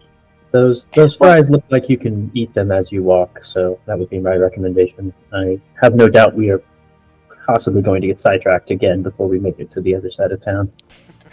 Probably. There's a lot of things in town and it looks really nice. I already saw the front of that casino. That's going to be a dangerous spot. Oh, I know where the casino is. Naraka wonders to herself how Jade knows what a casino is but doesn't know about arm wrestling. She's then- a strange girl. Okay, no one goes to hell for arm wrestling, alright? It's true. Not with that kind of attitude, you don't. So yeah, once the professor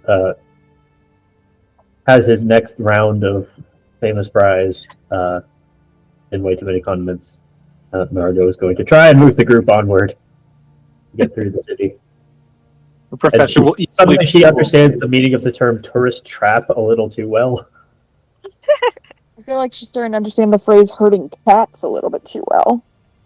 It's You really look very hurting well the behaved. professor. Have you had ranch dressing before? This is amazing. You just look kind of gross and creamy, but it's actually really delicious. It smells weird. Smells wet. Well, a lot of really nice things smell weird. A lot of really not nice things also smell weird. Fair. But this is a weird smelling thing that's delicious. I mean, so long as you like it, though, that's good. You are gonna eat all of that?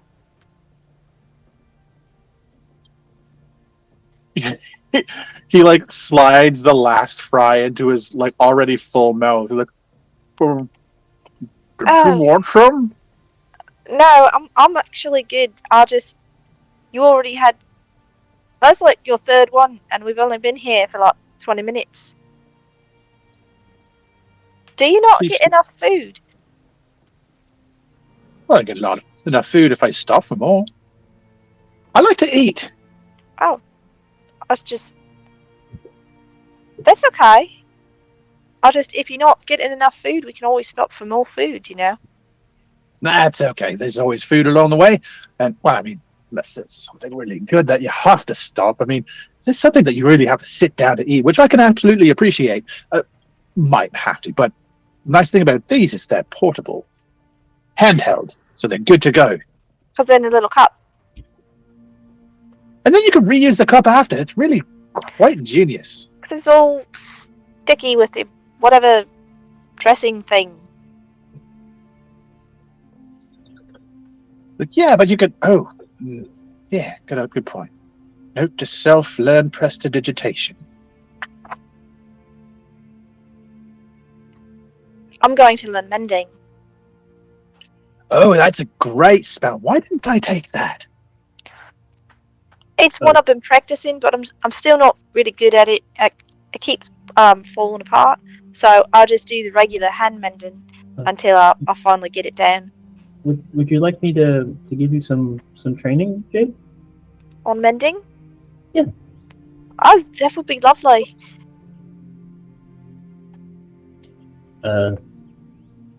Narco will cast mending at whatever thing Jade wants to see an example of.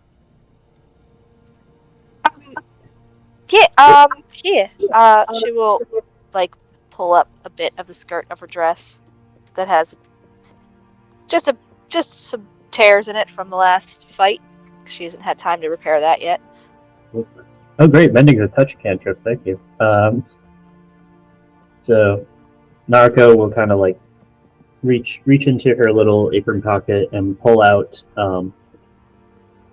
It almost looks like a set of rings with like some needles on the ends that she sort of like fits over her fingers, and then there's like a little spool at the end that she like slots in, and then she like flicks a little motor, and then she just kind of like tap tap tap tap tap like darts each of her fingers around where the rip is, and each time she does so, it starts like interweaving stitches in there until the hole is kind of like closed up nice and clean.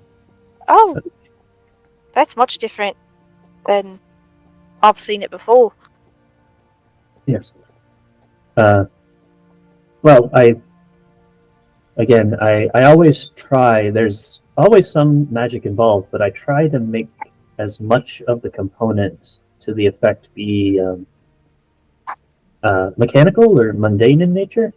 It makes it a lot easier when trying to transition these into proper standalone inventions. Well, that's very It's clever. a lot harder when I've got to mend like wood or metal. Oftentimes I kind of just have to stick with the spell form itself. hmm Spell forms are always the thing that trip me up the most until I can, really learn it, and then I just in your head, you think of it, and then you're able to do it. You see, I have the opposite problem. For me, it's always I have the idea of what I want in my head, but I usually have to spend a lot of time perfecting exactly how I want to manifest it or channel it. Oh, yeah, it's the opposite for me. I'm always good on the end part, but it's the bit beforehand. Gotcha. So I guess I'll try and help you with the spell, but it sounds to me like you won't do as well trying to sort of copy how I perform the magic. But Maybe if I see how you do it, though, it'll give me a better idea of how I can. Because you've changed it a bit for yourself. Maybe I could just figure out how I need to change it for me. yeah, I helped. I know that I was talking when we did our sort of discussion on void magic and the weave that oftentimes wide mending is the first cantrip a lot of wizards learn is because you kind of are all if you imagine magic as the weave and how the strands interlock with one another, mending can sort of be conceptualized in the same way when you're trying to bring a material object that has been broken apart or frayed kind of back into order. Um, so that might help on a certain level. I'm rambling again. It's okay. I like when you talk About magic? about anything. You have a way about you of making things just accessible, and sometimes I don't always understand, but it's still really nice to hear and try and learn, and it's just you have a very nice voice to learn too. Um,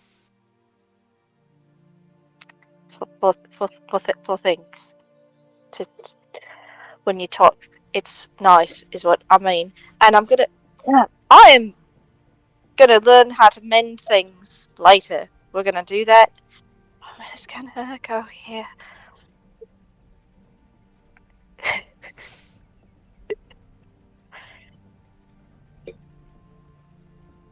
Uh, with that, are we back at the main square?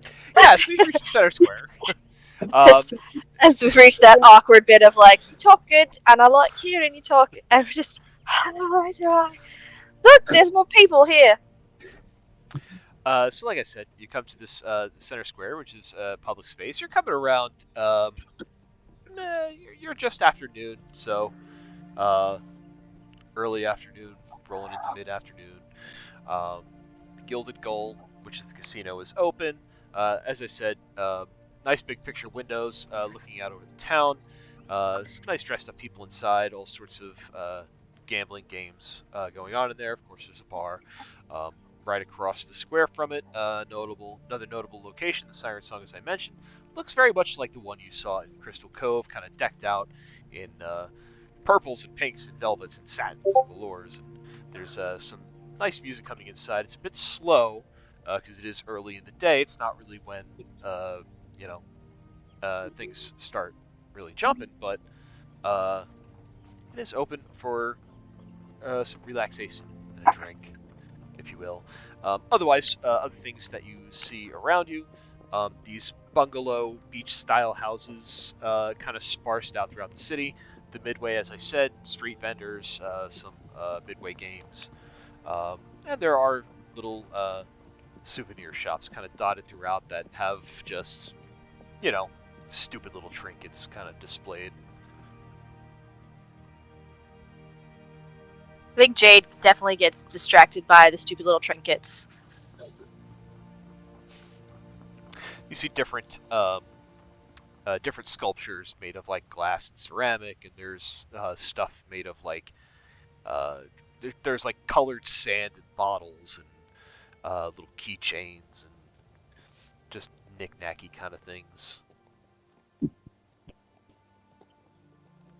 Postcards. Oh, these Wish you things were are here. so pretty.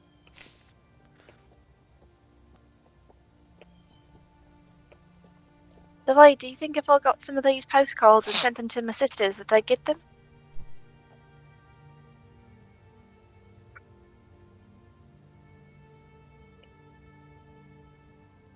Who are you asking? Devi. Oh, David.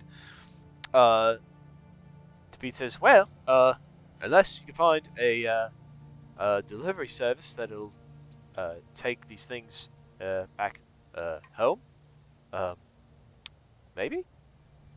Oh, it's probably. Well, I could get them and then kite them and then give them to them the next time I see them.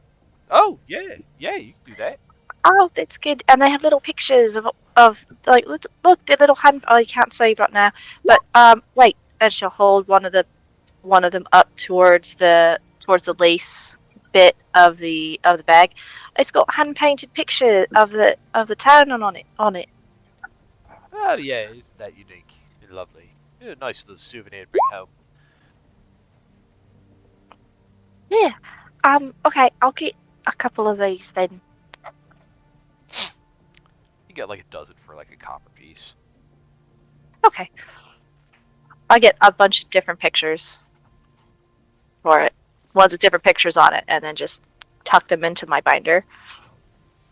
Okay. Oh, wait for me.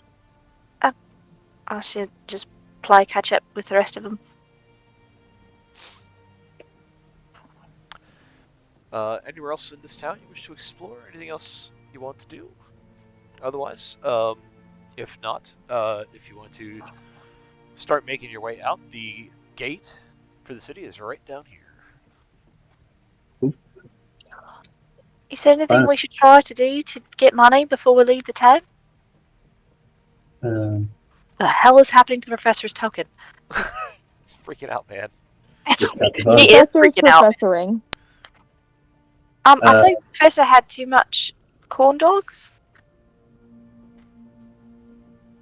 Narco will say, I think we're all right for now. The only obvious thing for that would be the casino, and that there's no such thing as a business that operates by giving you money. So I don't think it would be very wise for us to try and press our luck there. Oh yeah, probably not.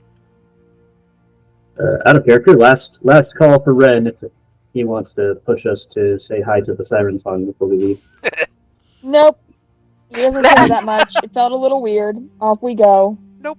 And he knows you guys didn't like it last time, so why would he try to make you go in there again? These are all fair points. Do you think this siren song is different than the other siren song? And it has, because the other one was really nice in the inside bit until the man started taking his shirt off. Do you think this one has all of that without the shirts? With they have the shirts on, but without the taking. Just that bit. Nope, they've all got their different parts hanging out in these places. Have you been to all the siren songs? Not all of them. Been to a few of them. Why? He shrugs. Research? What are you researching? I want to know if they were all the same. Oh, well, we've been to this one. Not this one. It's the first time here. Do you want Did to you go want- to this one? I don't know. I can almost assure you you're going to see nipples in there. If you do. God. I mean, okay, then no, I don't want to go. He kind of bobbles his head back and forth. He's like, are you sure? You could do some research of your own. You see if all nipples are the same. I don't need to do that. Fair enough. Ren? It was just a nice, quiet place, and it's starting to get pretty loud out here, and there's a lot of sense, and there's a lot of things happening, and the last time it was just a nice, quiet, darker place, but I don't really want to be. So, no, we'll just keep going then. There is a lot to overload the senses here. Let's get out of town. A bit of a breath of fresh air once we get to the other side of those gates, I think. I agree. We should continue moving. Okay. You know, at the Siren Song, they have something called a body shop where they drink drinks out of navels. Why? I don't know. I didn't stay long enough to find out. Maybe that's something at the next one. No. More specifically, I want to know how much it Oranges costs. are very expensive. What's an orange? Another word for a navel. Fucking Ren. I love it. Hey, I got over 10 on that one, okay? I can make that joke. I love it. I love everything about it. Never stop. So we are coming up to 11, but before we stop for the evening, there is one thing I'm going to have you notice as you reach the gates of this city. Uh-oh. As you reach the gates to leave town, you see posters on either side of the gate headed with the word warning in large block letters. At a quick glance, you see there is more writing on the page, and at the center is an illustration of a human-sized bipedal creature wearing tattered clothing with canine features, sharp teeth, and dark fur covering its body. Standing just beyond the gate, you see two female fire genasi on guard. We're just gonna end it. What? We're gonna end it on look, humanoid sort of creature and some guards outside.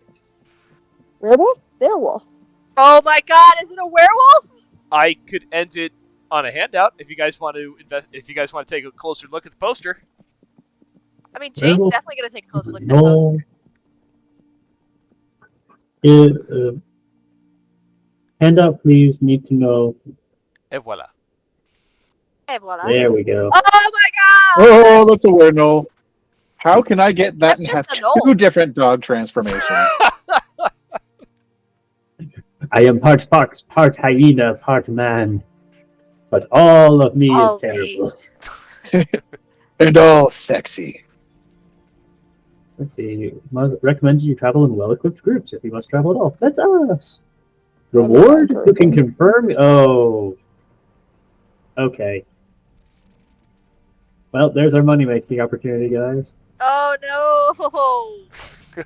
Looks like we're hunting no. Great. The argument's gonna be, well, we just took on a whole cavern for Duragar. We could go after one knoll, right? If it comes up on the streets after us, and then we're all gonna be like, yeah, and then we're gonna get there, and it's gonna be a fucking pack of them, and we're all gonna be just destroyed. So, Oh, yeah, they come in no less than This 5. will not change any decisions we're about to make. No, Also no. no. It's more a case of we are going to be attacked by these things. Let's just set up the fact that we'll get paid for it ahead of time. Yeah, I pretty like much. it. And it's great. We were needing money. We were needing money. Great, damn it. And with that, I'll take some nominations for tonight. I mean, Professor was awesome tonight. Professor There's Ben and Narco. all chaos. Narco Ren too, with just Just your Ren-isms have been fantastic. Yay. I'm really pushing for a new alignment of chaotic here. Oh my gosh, how do we make that happen? Don't worry, it's coming, and You have to be very consistent in how inconsistent you are. That's how that works. Just wait till Yeah. Jeffrey's been around for 5 days and we'll see what happens. Oh, I can't wait. we will see what happens. Here we go. We will see what happens. Oh my god. Yes, you'll see. You'll all see. We'll all see. It's gonna be interesting.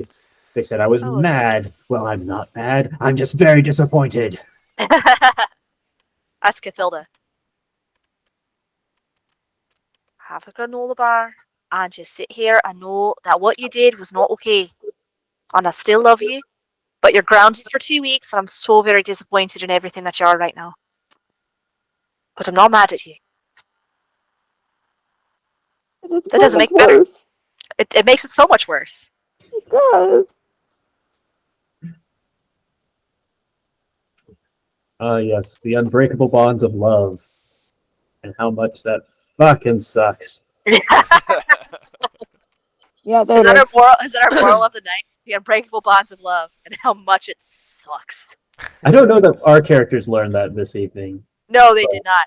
Our characters apparently learned that it's arm wrestling is lucrative, but only when Naruko does it. Yeah, that's valid. I learned that if I really need something to happen, I need to roll the physical dice because both the shots I needed to make down in the cavern and then the athletics only happened when I swapped over to my clicky clacks. That's the moral of That's the every thing. story: is use your physical dice. First of all, I have 30 damn sets of dice, guys. Why Only am I not 30? using them? No, I have way more, but I'm talking Thank about like you. the nice ones. Well, I have Okay. all these stacking bonus shit, so I like the macros for like when I need to make my Arcana checks because then I save time. That's true. We have nothing but time. We're made of time. Time is literally the longest thing we're ever gonna do in our lives. I also thank you, Mars, for volunteering Naruko to go in because I was trying to figure out like I kind of want Naruko to get in on this action, but I can't think of a reason why she would want to. Because it's cool. Don't worry, if the professor hadn't done it, Jade was going to try to figure out a way to go and try to hold her hand, and then see how that worked out. I just have this image of like Jade not understanding what's going on. She goes in, she holds hands in the position, and then just doesn't move. Yeah. And the half orc is just like standing there, like she hasn't tried to win with Jade yet, so she's just like confused. It's just awkward, and slowly her hand just goes numb, and she doesn't understand what's going on. Uncomfortable silence. Are we friends That's one yet? approach. Am I supposed to Yeah, buy guys. you the drink now, or is this friends for you? Are we friends now? And that's how Jade gets married. there we go. Probably.